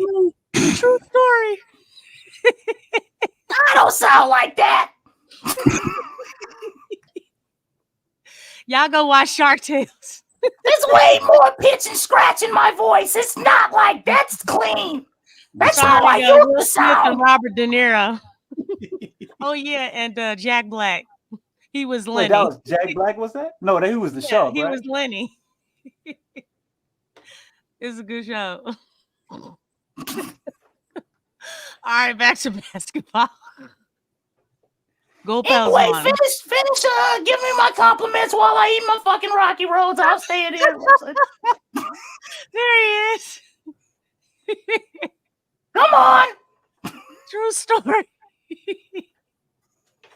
My sister had a baby, and I took it over because she passed away, and then the baby lost its legs and its arms, and now it's nothing but a stump. But I still take care of it with my wife, and it's growing, and it's fairly happy, but it's difficult because I've been working. Oh my God. Oh, true wow. story. I hope y'all like my rendition. He can't build a fucking wall, though. That wasn't bad, Lex. That was actually pretty close. Oh, thank you. That was pretty good. I knew about the baby part. True story. Close enough. That was pretty good. So I mean, but we got the idea though. I mean, with from Van Gundy. I mean, the reality is that I mean it's encouraging. I'm still encouraged though because you got 70+ games from Zion last year. You got Amy Atmore there. It's like the Pelicans scratching off a list of things they screwed up. Okay, this didn't work. This didn't work. So as they're getting closer to what it really is. So you got a physical therapist. You got Zion coming into this season and in the best shape that we've seen him as a Pelican, which is the key to the Pelicans taking the next step to the next level. Now let's do this. Let's kind of got him a big. There you well. Wait, what? You got what? That's the point. You got several of them. You got several. You going off script now? No, I was just saying they got him a big. They got him, a big next to Zion. It looks like that's been a trouble. They got him a big locker. I'm sure. So this is the thing. Now going forward, looking at this is the final talking point here, or a statement here. Where are the Pelicans in rank as far as the Western Conference is concerned? Now, there's a poll that's in the chat right now that I have. Rank number one. I asked the question, where do the Pelicans rank in the West? Number one. It's top 3, top 5, top 10, and the last option is I don't know. So 42% of the people that were, I'm just honest, for 42%. I don't know. 42% of the people said the Pelicans are a top 5 team in the Western Conference. Oh, wow. Okay. 28% says a top 10 team, and 15% is tied for top 3, and I don't know. So both of those two groups are tied at 15%, but 42% of the people polled say that they consider the Pelicans a top 5 team in the Western Conference. Lex, we'll start with you. What are your thoughts on where the Pelicans rank in the Western Conference? I mean, I like to say top 5. They should be top 5, especially with the, how long they've been together, so to speak, and talent wise. But I'm gonna be honest, it's IDK for me. Other teams have improved. Other teams have improved, especially within the Southwest Division. And I'll just start there. Other teams have improved. And when you couple that with their improvement as far as with the roster, and don't look bad about this, but better coaching, you really don't know. You look at the Spurs, they got a lot of veterans. They added veterans, and not only that, they added the point guard in Chris Paul. He'll play 30 games. I mean, it doesn't matter. You have his veteranship, and you have a quarterback out there on the floor who, you know what I'm saying? He may not give you, because really he's going to train. Is it Castle? Mm-hmm. Castle? Okay. Yeah. So he's in training. And they still got if I'm not mistaken, over there too. If I'm not mistaken, isn't he a champion too?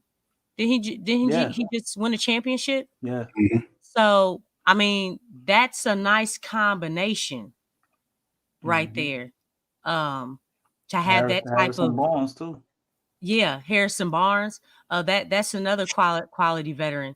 And Wemby was just overseas playing in the Olympics, which is, anytime you're playing in the Olympics, not named Brandon Ingram, a lot of players come out, playing at a whole nother level.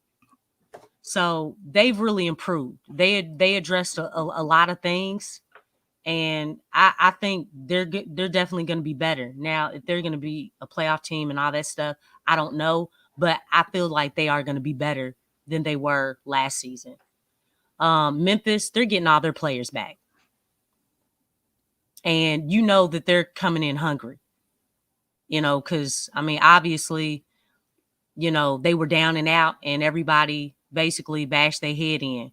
So they're definitely coming out with a vengeance. And when you add that, they're great coaching, and then you're getting basically all your starters back, they're gonna be up there. They're gonna be in the thick of things. Dallas, I mean, they added another vet in Klay Thompson. They got Najee, you know what I'm saying? So basically he's Derrick Jones Jr. He's basically his replacement. But I think they definitely have something. They were just in the finals, so they're coming off of the high, being in the finals. They're definitely gonna have something to prove.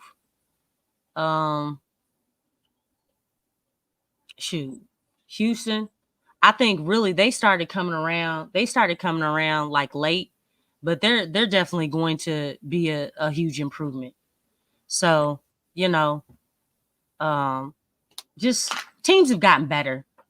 I just feel like that's kind of like the puzzling thing. I feel like a lot of teams have beefed up in their front court. So, we just got to find a way to win games and hope that this small ball thing pans out. So, all right, DC, what you think, bro? What's the exact question again? I was listening to Lex, man. Lex, she made a lot of interesting points, man. I forgot the original question. Oh my goodness, DC, you gotta leave the spiked pineapples alone, brother. All right, so yes, what does the Pelicans? What does the Pelicans rank in the Western Conference? Oh, see, yeah, I need to hear the question again. I thought it was how we thought about it, but I say all things considered, man, I say at least top 6. The worst I think the Pels can do is 6th place. If they don't get 6th place, then Willie Green out of here, in my opinion. They should be able to. He's staying the whole year? I think he's gonna stay the whole year. Of course, they're too good. He's not going to mess it up. It would take an epic collapse for him to get fired during the season.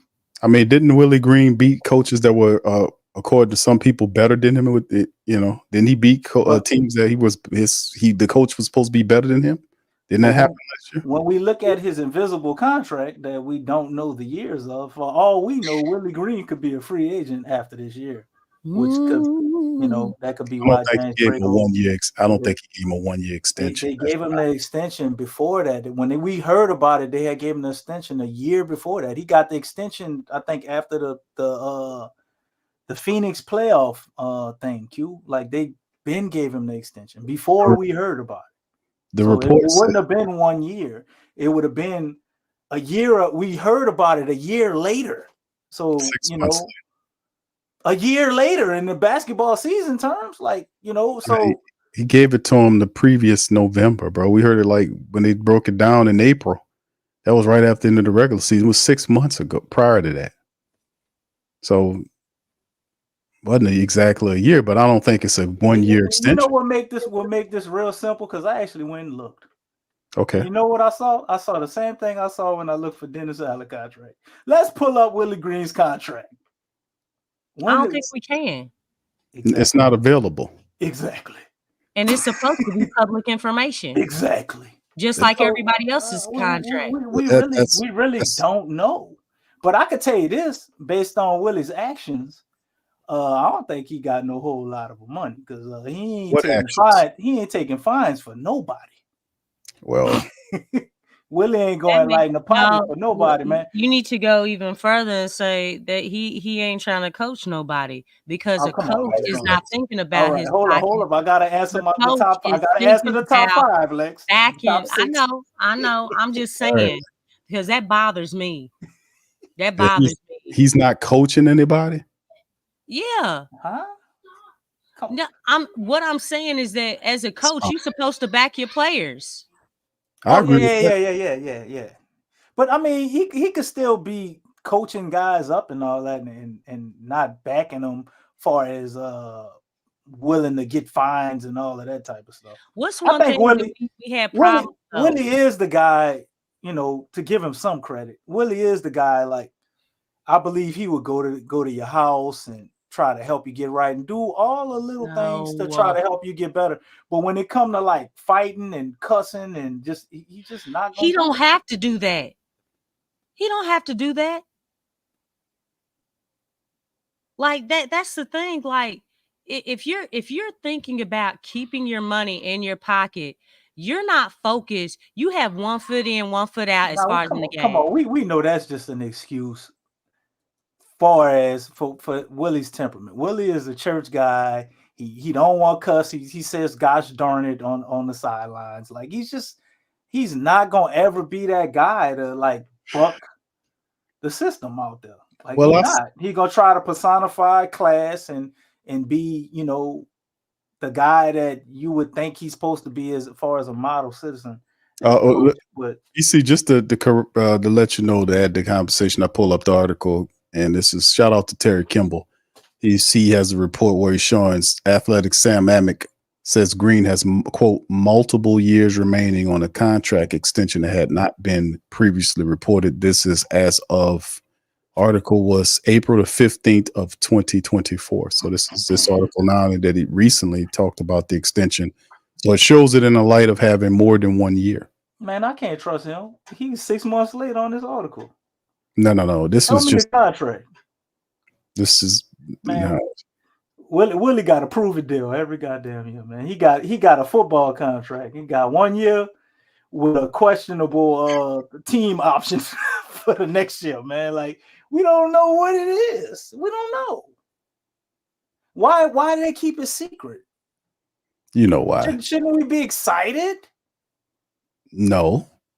Because that is David Griffin's way. We already know why. Why else would you keep a contract extension private? Stan Van Gundy got a contract and he was going after 1 year. You think he signed for 1 year? Nah, you got to pay him. That's why we got Willie. Man, listen. You had to pay Gentry. You know just as well as I do, Q. You just look at it, look at the dominoes fall. Bro, Trajan Langdon got the hell out the way. So if things go left and they don't go right this year,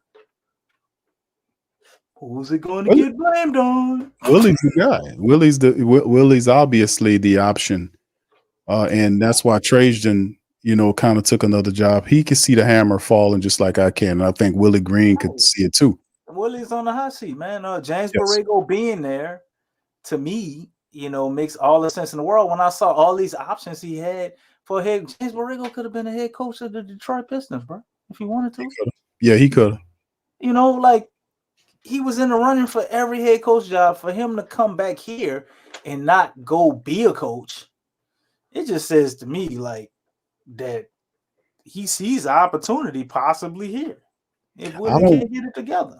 I don't think Borrego thinks like that. I think he sees potentiality in the Pelicans and wanting to finish the job here with insider how they seen what Zion is, but like that's what I'm saying in terms of growth. Well, I mean, wouldn't it have made more sense for him to take more money, go around higher profile players in LeBron and AD, and just take the Lakers job? No, but I hear what you're saying. But I'm saying, but for a smart man, the Lakers job is a terrible job. I said that, but everybody said that was a step up. It's a terrible. How long do y'all think JJ Redick's hair is gonna get gray? Oh, he'd be out of it. And JJ Redick is stressful. The Lakers are always in a win now situation, right? Yeah, that'll be because they just recently picked up Akola. They just signed the center from Toronto. That's the first thing that they've done in the offseason. They haven't done anything else, but they're a win now team. Right. I mean, that's the Lakers always get somebody at the trade deadline. I don't see that changing this year. But right, decent. This is what always do that. I mean, but they're always in a win now, and it puts stress on the coach. It puts stress on the players. I mean, it just seems I think JJ Redick, by him being a first time, nobody has job security. I think he got job security by him being a first time head coach. As far as the Lakers, I don't. Well, I'm talking about like every player on that roster, not named LeBron, his seed, and AD. None of those guys are safe, which has to be stressful on your role players. Well, I mean, that's the environment. They know when you go to LA to the Lakers, them people want you to win, and there's a high standard to win. Now we know it's 17 championships. So that's how it is. If you go to Boston, and it's hectic because Boston is it's now about the glitz and glamour. They're the opposite, but there's a pressure to win there too. And any organization that had a championship or multiple championships, there is no comfortable seat there. You could just smash your ass for years on year and just spill a bunch of nonsense and get away with it, except for a handful of destinations, including New Orleans, where you got again, Big Q. What, smash your ass and don't do nothing? No, the part where you saying anytime an organization has championships, it's a standard. Mm-hmm. It's a standard, and that's why even a lot of people don't like the Lakers and how they behave. But if you're a coach that's looking for the right position and a right area to go, most of those positions wasn't very good, especially the Detroit position. James Borrego, seeing how they had on Monty Williams after 1 year, him trying to build a team, what he was doing. That boy had a 10-year contract, man. 10 years, and they cut him loose like he's like, oh my God, no. And then the Lakers, no. Right. And then who was the other team? Cleveland, after they got rid of a really good coach that took that team to the playoffs, and they fired him. Actually, I think they got the coach they wanted. I think it was all I'm saying is Atkinson the whole time, man. Well, you might have a point on it, but all I'm saying is those stops are different than obviously. What about the we're Wizards? dealing with New Orleans Didn't because the Wizards get a coach? I don't think he would. Did he get coach? Yeah, they got a coach. They got a coach this year, right? Yeah. Yeah, they got a coach. He could have got that job. No, he didn't want that job. It would have been a lot more patient. I mean, they ain't about. I mean, he don't have nothing to work with up in Washington. Well, no, absolutely. I mean, Unsale moved into the front office. I don't even know who the new coach is, but they did that in the middle of the season. But Unsale Jr., yeah, he was their coach, but he ain't their coach. He moved to the front office, and he that should make him smarter. But they anticipate Washington trying to bring Washington back, but there got to be somebody that's serious about moving resources around because they seen that's probably the worst team in the NBA. But respectfully to the teams that I mentioned that Borrego went to for jobs, the Clevelands, the Detroits, and the Lakers, those people all have championships. So the Pelicans is a team, and that's what happened when you have people who just about money and they talk about winning, but they don't mention no championships. They don't talk about winning titles, and that's a problem. Yeah. When you skirt that, like an environment, like you got an employee like David Griffin, who's just trying to create a culture which he can survive in without having pressure like he had in Cleveland. And the reason why he had pressure in Cleveland because it's a standard. You're not going to come here and just cruise control this shit. We're gonna challenge you. And that's what I was give you that. But that's what I'm saying though. That standard is not here with the Pelicans. It's here with the flock. That's what it's about. And as long as we keep turning this bullhorn up that we have here, and I'm constantly repetitively aiming at Griffin, that octopus, and putting pressure on him. And that's why some of these teams, these moves, all this stuff we've been talking about for years here, those people have done majority of DC. Tell them, y'all know, I don't know, a great 80% of what we talked, it might even be higher what we talked about here. We talked about the health staff. We talked about the coaching staff. We talked about the stupid moves that David Griffin was making, all of the flim-flam talk and the nonsense. You're not going to come here. It took him 3 years to get a point guard. We've been talking about that since Lonzo Ball. Right. And sit up and suck up money. Yeah, and sit up here and suck up money. Sit up here and talk shit and spend it and don't get challenged by nobody. And it's like, we won't just let you see what you're going to do. No, we ain't playing that dumb shit here. You can take that progress bullshit back to Philly, give it to them and let them eat on it. You can sell that on them. We're not going for that here. With David Griffin and had 3 coaches in the 5 years he's been in, he has a losing record as a VP. But all the guys he bring in, but he's supposed to be this magnificent such and such person. Gail don't give a shit. Gail is cashing checks. The president don't know shit about basketball, and he over relies on it. It's just stupid, man. It's just stupid. These people, they've been improving in revenue and that's all capital of the team year by year. Like I think, isn't it like a $500 or $700 million organization now? Man, shit, them people, I know that it's more than that. It's $1 billion now. Billions, man. If I'm not mistaken, them people. When they got it, it wasn't worth nothing, but probably 100 something. Well, that's what happened. You see, that's what happened when you don't pay no goddamn rent on the buildings that you play out of, and you get all the concessions, all the parking revenue, all the merchandise money, plus you get several tax breaks, incentives, deals, and skyscrapers and all this bullshit. They wonder why we got one of the worst educational systems in the United States. Huh? And then sit up there talking about, the Pelicans doing a study on the arena. Man, miss me with that. Man. Win some shit. They got to do renovations to the arena, man. We're going to have to cover that. There's mandatory renovations to the arena that, me and you going to have to pay for. I would say to all the diehards out there, we need to force these people to start having championship talk. They don't want to mention championship. They don't talk titles. They don't talk about it. In order to be about it. With titles comes pressure, like you were talking about. Well, that's what we need to start talking. What are we doing it for if we ain't doing it for championship? Well, the thing is, and I mentioned before, the foundation is not winning. It's not just regular season. It's overall winning. It's winning. It's solidifying your presence in the playoffs consistently every year. You know what I'm saying? The Pelicans don't have that. They don't have that. It's like good this year, out of the playoffs this year.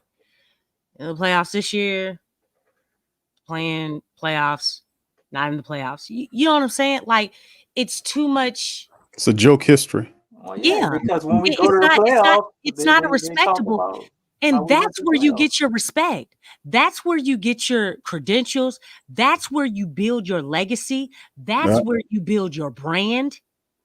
That's where you You know big. what I'm saying? It's like the thing Right. is that, and I've said this before and I say it again, just because you are a small market team doesn't mean that you have to have a small market mentality.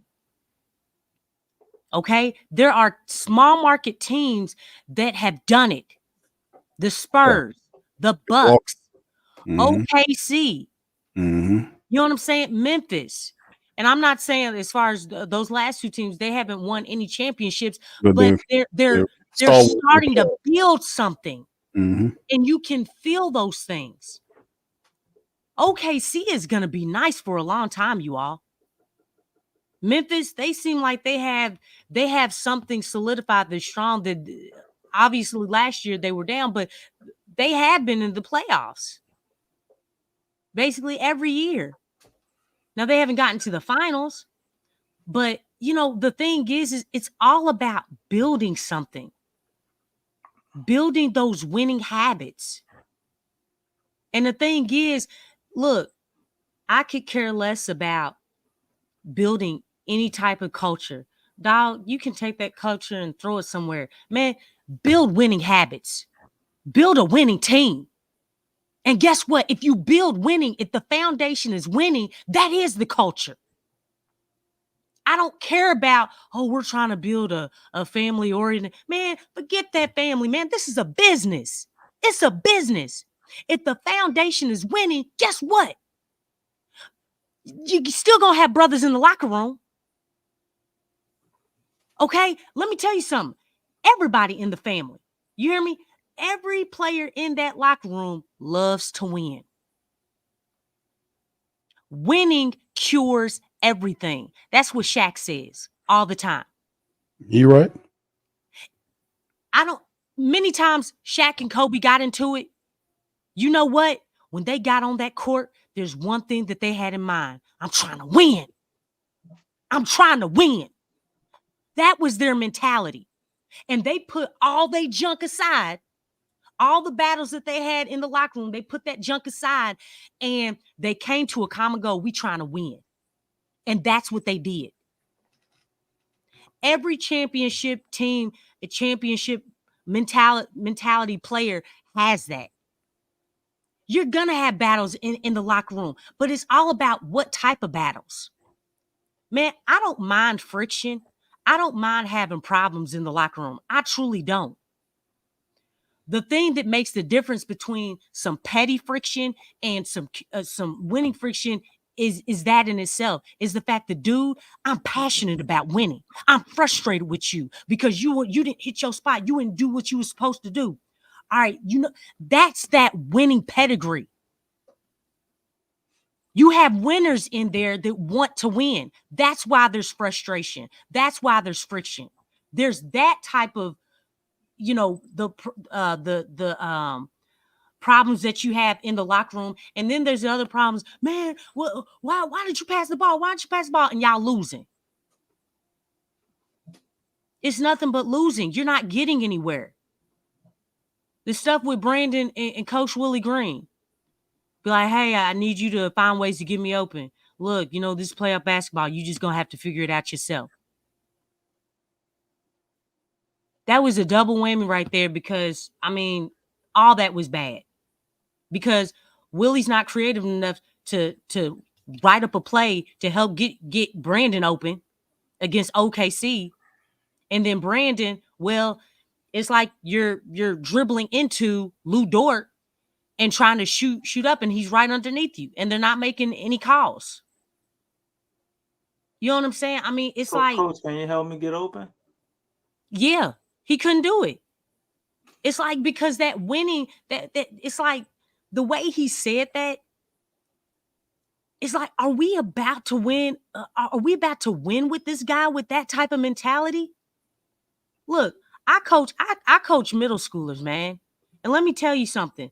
If one of my players comes to me and I know like we need a shot and I know that they're a bucket, I am not going to tell them as a coach who cares about her players.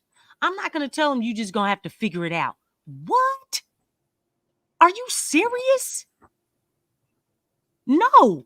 Dog, I'm a coach. I'm going to grab that pad. I'm like, all right, look here.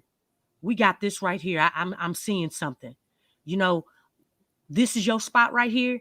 Look, I want everybody to set a double screen, stagger, go off that screen. I want you to go off of it hard. That'll free you up some space. Hit that shot and hit it with confidence. You know what I'm saying? Do something. Take your best two players and put them in a pick and roll. The thing is, you can't just do that. That's not coaching. That's not good coaching. It's not. Help your players. Help your players by drawing up a play to help free them up, boost up their confidence. You know what I'm saying? Have a couple of set plays. These things are very simple. It's not hard. And that's why I'm saying, like, you know, like the thing is that as a coach, you have to be all in. You have to be all in. It's not, hey, well, you know, you figure it out. You know what I'm saying? Well, shoot, I mean, I didn't see the foul, so I didn't say nothing.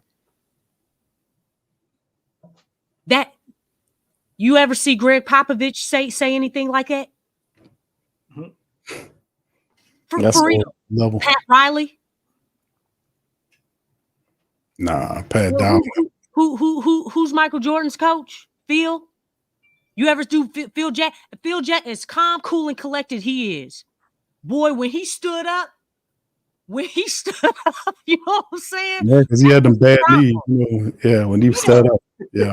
Okay. He draw plays sitting down, but when he stood up, you know, he was pissed. Exactly. And I'm talking about not during no timeout. I'm not talking about during the timeout. I'm talking about out of nowhere. And what do you see them do in the press conference? They don't like the reffing. What would Popovich do? What would Pat Riley do? Oh, but that'd be berating. They call that shit. You see where I'm getting at? Mm-hmm. And what's something in common that all those dudes have? Championships. Exactly. Winning. That's a long winning drop. at the highest level, man. I mean, it's like, no, y'all ain't doing that. Y'all ain't doing that.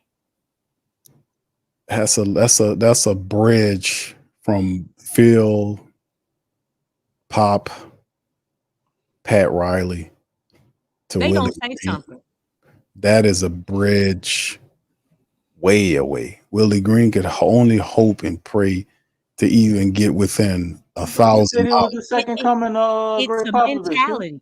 I did never say that. Y'all. It's a winning mentality. DC, you drinking spiked pineapple juice if you think that I said anything. You said Willie Green is going to turn into the second coming of Greg Popovich because the pressure, you know, going to make him a diamond. I didn't say nothing about Willie Green becoming Popovich. That is disrespectful to consider Willie Green Greg Popovich. Makes a difference when you got he's not right now. You said he'll turn into him in the future. It really does. Just need a little time. I said no. What I'm saying is that in year he's number, going to keep incrementally getting better until he reaches the level of Greg Popovich. That's what you said. I said that in year number 4. Colton said he remember that. I did not say that. I did not say that Willie Green was going to be Greg Popovich. That's ridiculous. I'll never say it. That's actually, he said, was it Doug? What's Doug his name? Collins. Doug Collins? We mentioned Doug Collins, and I didn't say he would be like. No, I said Willie Green is Doug Collins right now. Actually, I said that.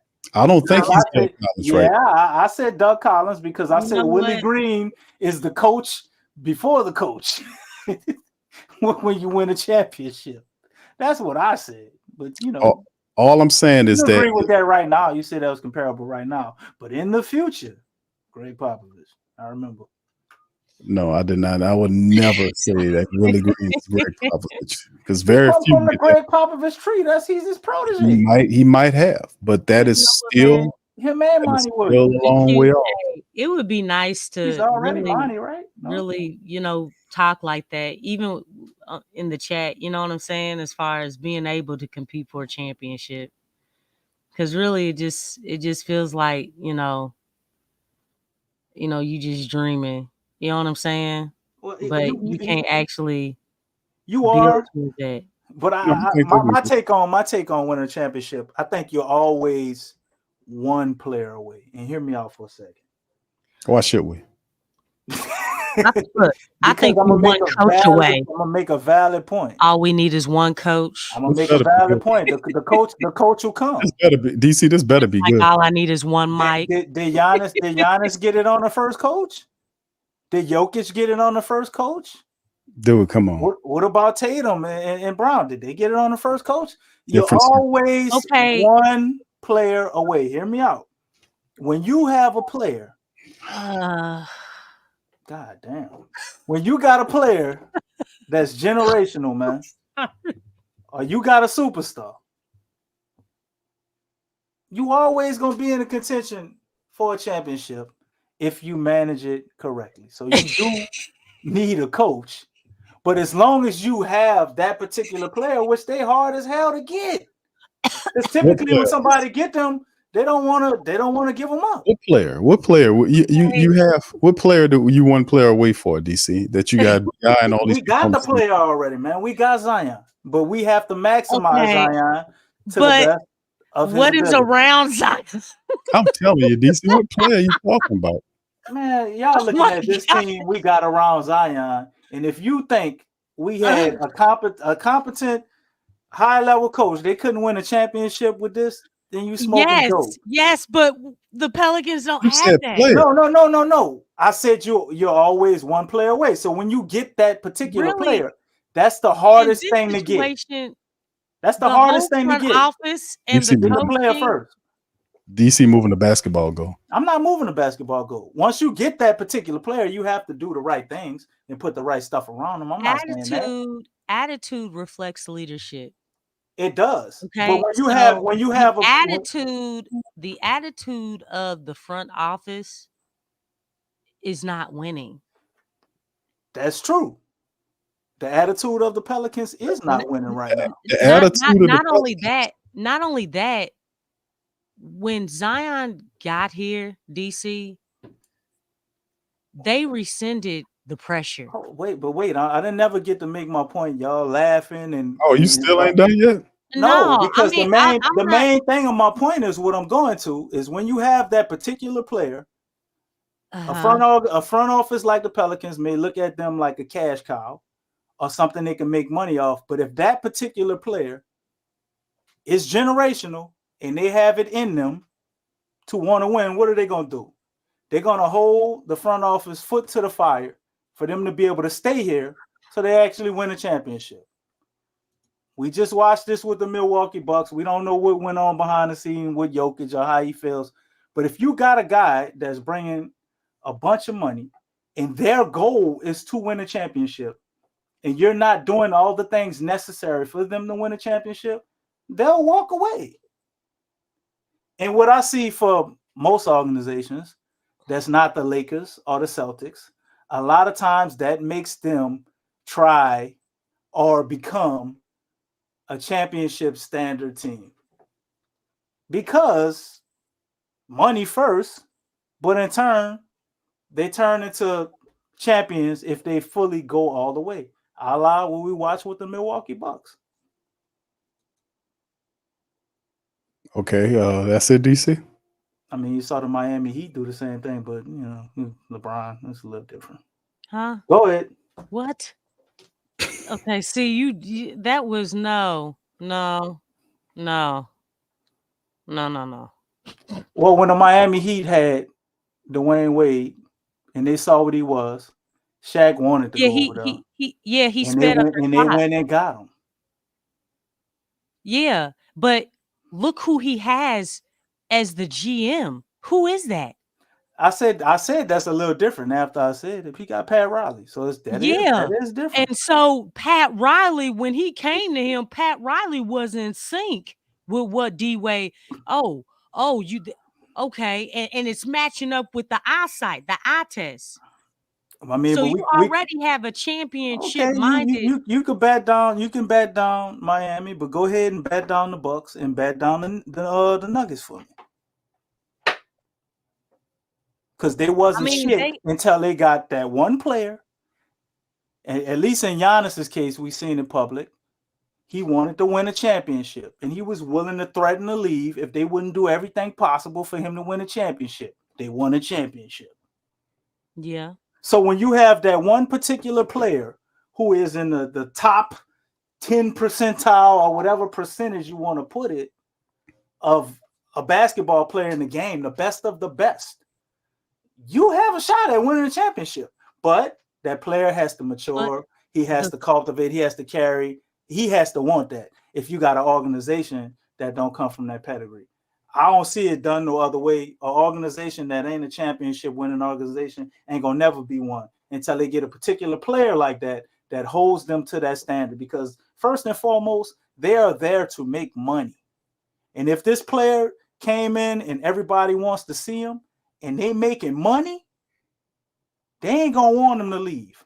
Well, what is it gonna take to keep you here? I want to win a championship.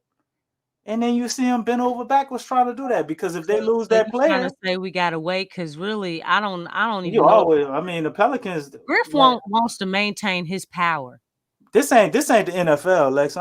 You don't typically see NBA teams go from not making it out the first round to winning a championship. I ain't saying it's impossible, but it's highly unlikely. So whether we like it or not, except if you Magic Johnson, but I get what you're saying. Yeah, I mean, there's an asterisk there. There's always exceptions, but for the most part, you got to take your lumps. You know what I'm saying? You got to do better each season. So we don't make it out the first round this year, then we need to be looking to change up some shit. But if the Pels make it to the second round and they're competitive, you can call this year a success, because that's further than they've ever been in a long time. But obviously, us here, we want them to do more than that, and possibly they can if everything goes right. But first and foremost, like Big Q said a while ago, it all starts and ends with Zion. Zion is leading the ship. If Zion has matured to the fact that he wants to go down as one of the greatest players ever, and he wants to win a championship, and this is the standard he's setting for himself, the rest of the team will follow. And the organization will get on board too. Well, I just wish they would instill that from the beginning and not wait all late and stuff. Because the thing is, they rescinded the pressure, and I didn't. That's one thing that I didn't like. Well, we had to put that pressure on them, Lex. We that's still buying tickets. No, but we still was going, I mean, you're talking about a guy who's looked at as being the face of the league. And Griff came out and said, Zion's not the savior of the team. Like, dog, you just lost Anthony Davis. He is the savior of the team. You know what I'm saying? Like, that boy sounded like Ricky Davis when LeBron went to the Cavs. Number one draft pick. This dude had the whole nation. He had the whole nation eating out of his hand. Like, you know what I'm saying? Yeah. Like, I mean, his game just popped out of the television. Man, there's players like, like in college now that talk about when they watch those games. It was electric. Mm-hmm. You know what I'm saying? And you didn't build on that electricity. You didn't build off that electricity. You loosened up the wires. You know what I'm saying? Like, what? No, keep that pressure on. Like, give this city something that they had that they haven't had. You know what I'm saying? I mean, that's where your mind should have been. You know what I'm saying? It's like you're losing Anthony Davis. Hey, man, this is an opportunity not only to start fresh, but let hey, we going this way. We're not gonna go. You know what I'm saying? I just feel like that the mentality of when he came in was just all wrong. You can't do that, man. You Lexi, had all the momentum. David Griffin doesn't want a repeat of I know, and that's what this is about. yeah, he don't want no Got extra PTSD. competitive environment. He got this lady here, and she's not putting any pressure on him. Neither is the president, and that's the problem. Like So it's leadership, man, and right. you It's can see that. well, it is bad leadership. It's trifling leadership. It's half-ass leadership, and that's why we put. I know where to apply pressure. I know where to put pressure on these people, man. That's why I know where to, to aim my target at. It's always at him because he's easy to hit. He got a big mouth. He shoots it off all the time. He's supposed to use his, for lack of better words, his underlings. And he had and Trajan Langdon seen the play and went and became his own VP. And then you see Willie Green is the one that's next up. Willie Green is the guy that is has to understand that in year. That's why I know what I'm talking about. In year number 4, he won 49 games last year. They get DeJounte Murray here to give him a floor general. There should be no excuses. The Pelicans should be a top 3 team with a healthy Zion. And plus Zion coming through in the best shape of his career. You got Brandon Ingram still here for a year until you trade him. You got DeJounte, you got CJ McCollum, you got Herb Jones coming off the bench when they want to come off. You got Trey Murphy the third, Jose Alvarado, and all those other guys who are pretty good. Jordan Hawkins, all those guys. There is no reason why the Pelicans shouldn't get 50 and beyond and be a top 3 team in this. It's all on the shoulders of Willie Green. And Willie Green, advice to you, man, if you want to go to the next level and become a lot better than what you were over the last 3 years, you better start listening to your coaches more, especially Borrego and the rest of these guys. You don't have the feel for the game like you should. And that's okay. All of us are not always as good as we are, but for guys and people that know where their limitations are, you better get help. That's what the hell that coaching staff is there for. You better start leaning on those guys. Because I can tell you, Borrego has a better feel for the game than he does. You better start listening to him. God damn. Yeah, he does. Honest, man. You got it. Ain't no mark. It ain't no disrespect. They cleaned that dude in that one game, and everybody has mentioned that one game. Yeah, that one game, there was a difference. There was a different look, a different feel, a different flow. But you know, when they look like that again, they look like that against the Kings towards the end of the season, and they look like that against the Warriors towards the end of the season. It was an exact replica in a lot of situations of that game. A lot of that was I think CJ probably went off one time and then Trey went off the other. But that's what you want to see. A team hitting shots on the perimeter, man, getting them 3-pointers up, creating all that space for Zion to dominate, and they can just pick their poison offensively, and then we get out in transition by forcing turnovers defensively, man. It's a recipe for success. But like y'all said, you got to have healthy habits and be able to maintain that type of consistency in play and philosophy all season. If they could, then the Pels would be a team that's up there as a possible juggernaut, filling in some holes. But we're ways away from that. We don't have the discipline, we don't have the mentality as of last year. And it just didn't seem like they wanted it enough every night. So Yeah. We'll see if that changes this year, though. Right. We answered, like I said, a lot of answers haven't been answered yet. Questions have not been answered yet because we have to see what they look like in training camp leading in preseason, and then go from there to see if some of these wrinkles will get ironed out. And then, of course, into the season, we have to improve. And we are definitely coaching. We coaching with a cloud over his head of uncertainty about Brandon Ingram, but he's going to have to do his best job. It's not an easy environment for him. And that's why I was saying that he got to get it together. But Lex, last thought on it before we close it out and head on. Slim says, who's our starting center? Your thoughts on that and thoughts before we close out. It's one of those things, Slim, that you can flip a coin, between Tice, Jemison, Makovich. And Messi. So just kind of flip it. Just take a coin and flick it like up like this. Any coin? Okay. I'm not a Jamaican coin, DC. No Jamaican. You know, make sure it has 4 sides on it. Okay. It's DC not coins, gonna. I'm just hoping that it's not Zion, because again, if Zion is the best player on the team, okay, and we're trying to maximize the best player on the team, having the best player on the team at the 5 is not maximizing his abilities. So, I mean, it doesn't need to be Zion. It doesn't need to be him. That's really crazy. Along with what you were saying, Big Q, but I just think, as far as his game, I kind of agree with Stan Van Gundy. Well, not kind of, I do. But Zion's longevity is when the ball is in his hands. That's where his longevity in the game is.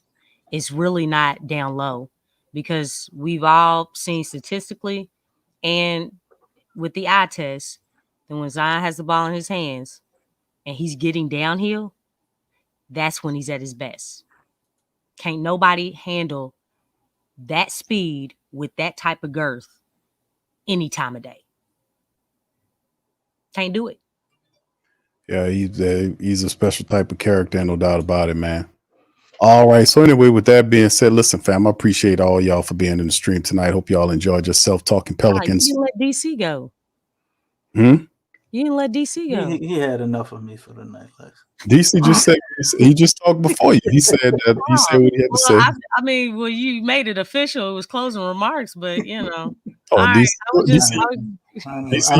don't get closing remarks tonight. Oh, you just talked starting center. You see who's our starting center? I didn't even get to answer the question. I'm sorry, bro.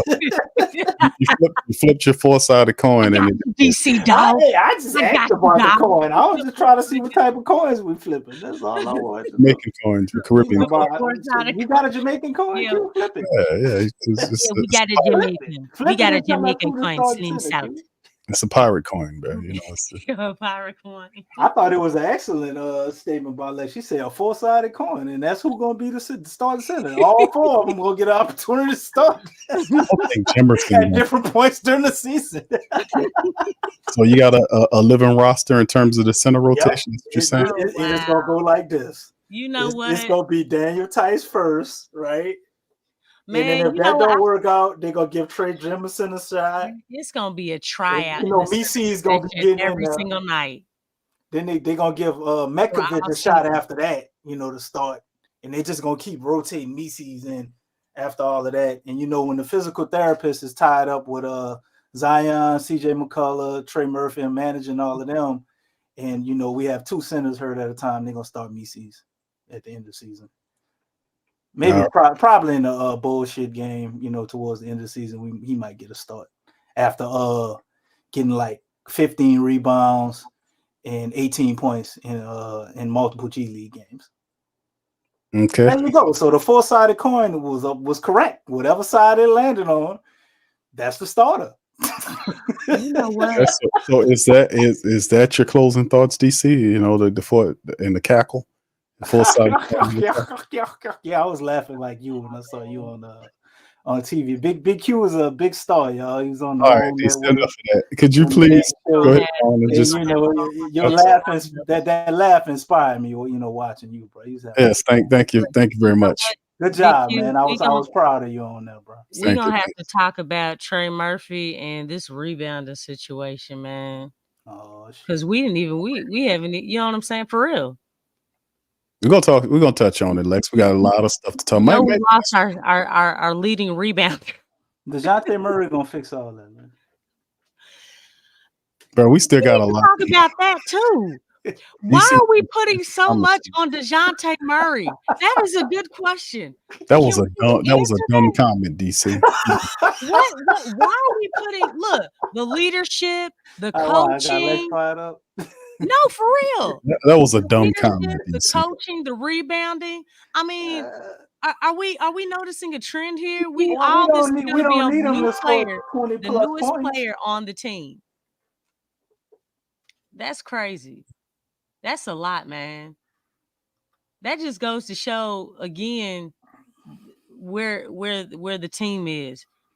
If we're leaning on the newest guy on the team, we're leaning on him for his leadership, for his coaching ability on the court, and his rebounding. That's right. Well, I mean, we didn't put that type of stuff on CJ. And his facilitation.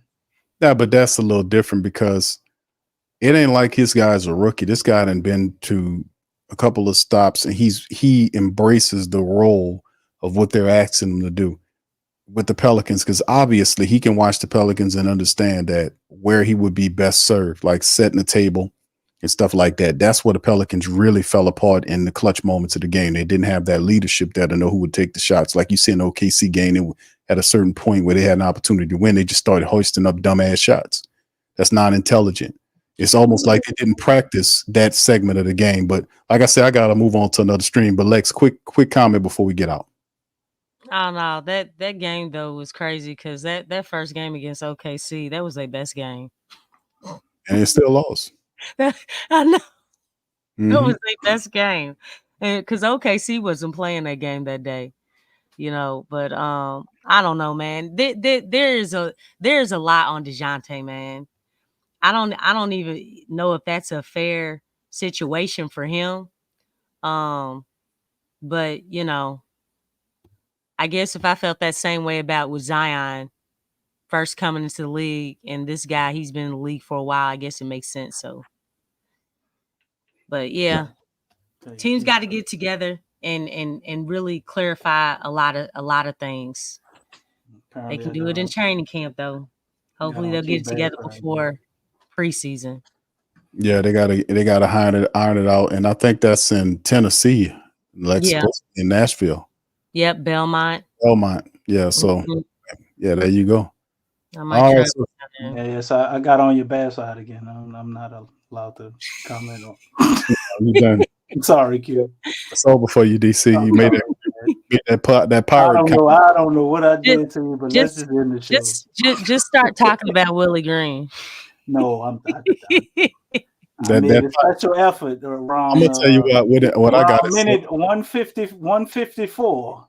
DC, I made a special effort to not say Willie Green name. DC really insulted me with that Caribbean pirate coin joke. So there you go. Oh wow! All right, so there you go. Anyway, so with that, I thought that everybody when you said Willie Green was gonna be the second coming of Greg Popovich, I did not say that. That's a lie. Now you're trying to pull some This is some bullshit. Are we going for another hour, gentlemen? He pulled some Cam Reddish crap. He always talked about. I will say this about DeJounte real quick. I don't think his contribution. All right, DC, thank you. All right, so with that being said, we appreciate everybody. I don't think his contribution post-game report should be overlooked. Y'all, we appreciate everything for y'all joining. Please feel free to hit the like button, hit the subscribe button by all means. Feel free to share the show on your social media feed. We in this thing. Much love. Feel free. Spicy food, man. Don't eat spicy beans unless you want your eyes to fly out your head. And feel free to put all the pressure on DeJounte Murray. Feel free to do it. Spicy food, man. All they got to do is the little things. Food truck, man. Do the little things a point guard to do, rebound, defense. That's DC's new food truck. It's called Spicy Food Truck, man. That's DC. DC's not very good at picking business names. That's not the name, too. All right, so with that, we out here. We gonna holler at y'all. It's not Spicy Food Truck, man, bro. No, man. There's a picture of DC on there, and the name of the truck is Spicy Food Truck, man. That's DC's mobile vending business. He's not very good at. He's not very good at picking out business names. We'll put you into a diabetic coma. That's our slogan. Spicy Food Truck, man. And we got the highlight the sweet curry on the menu made by Big Q. All right, that's fair.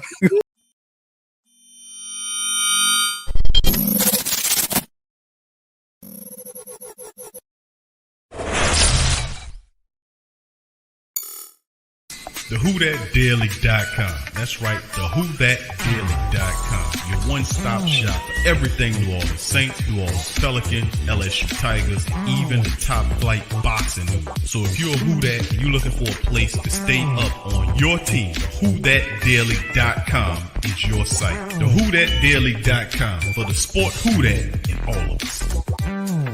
That's right, the Pro Shop is the platform store where you can go and buy all the latest merch to support the platform. Available at the Pro Shops, we have dozens of hundreds of products available for you and your family. Unisex tees for men and women, hoodies and sweatshirts, tank tops, kids and baby items, long sleeve tees, mugs, pillows, wall art, bath bedding, face masks, phone cases, stickers, bags, fanny packs, socks, hats, and many other items. Please feel free to check out the Pro Shops. The link is in the description section below. And remember, it helps the platform continue to grow. Check out the Pro Shop and Who Dat too.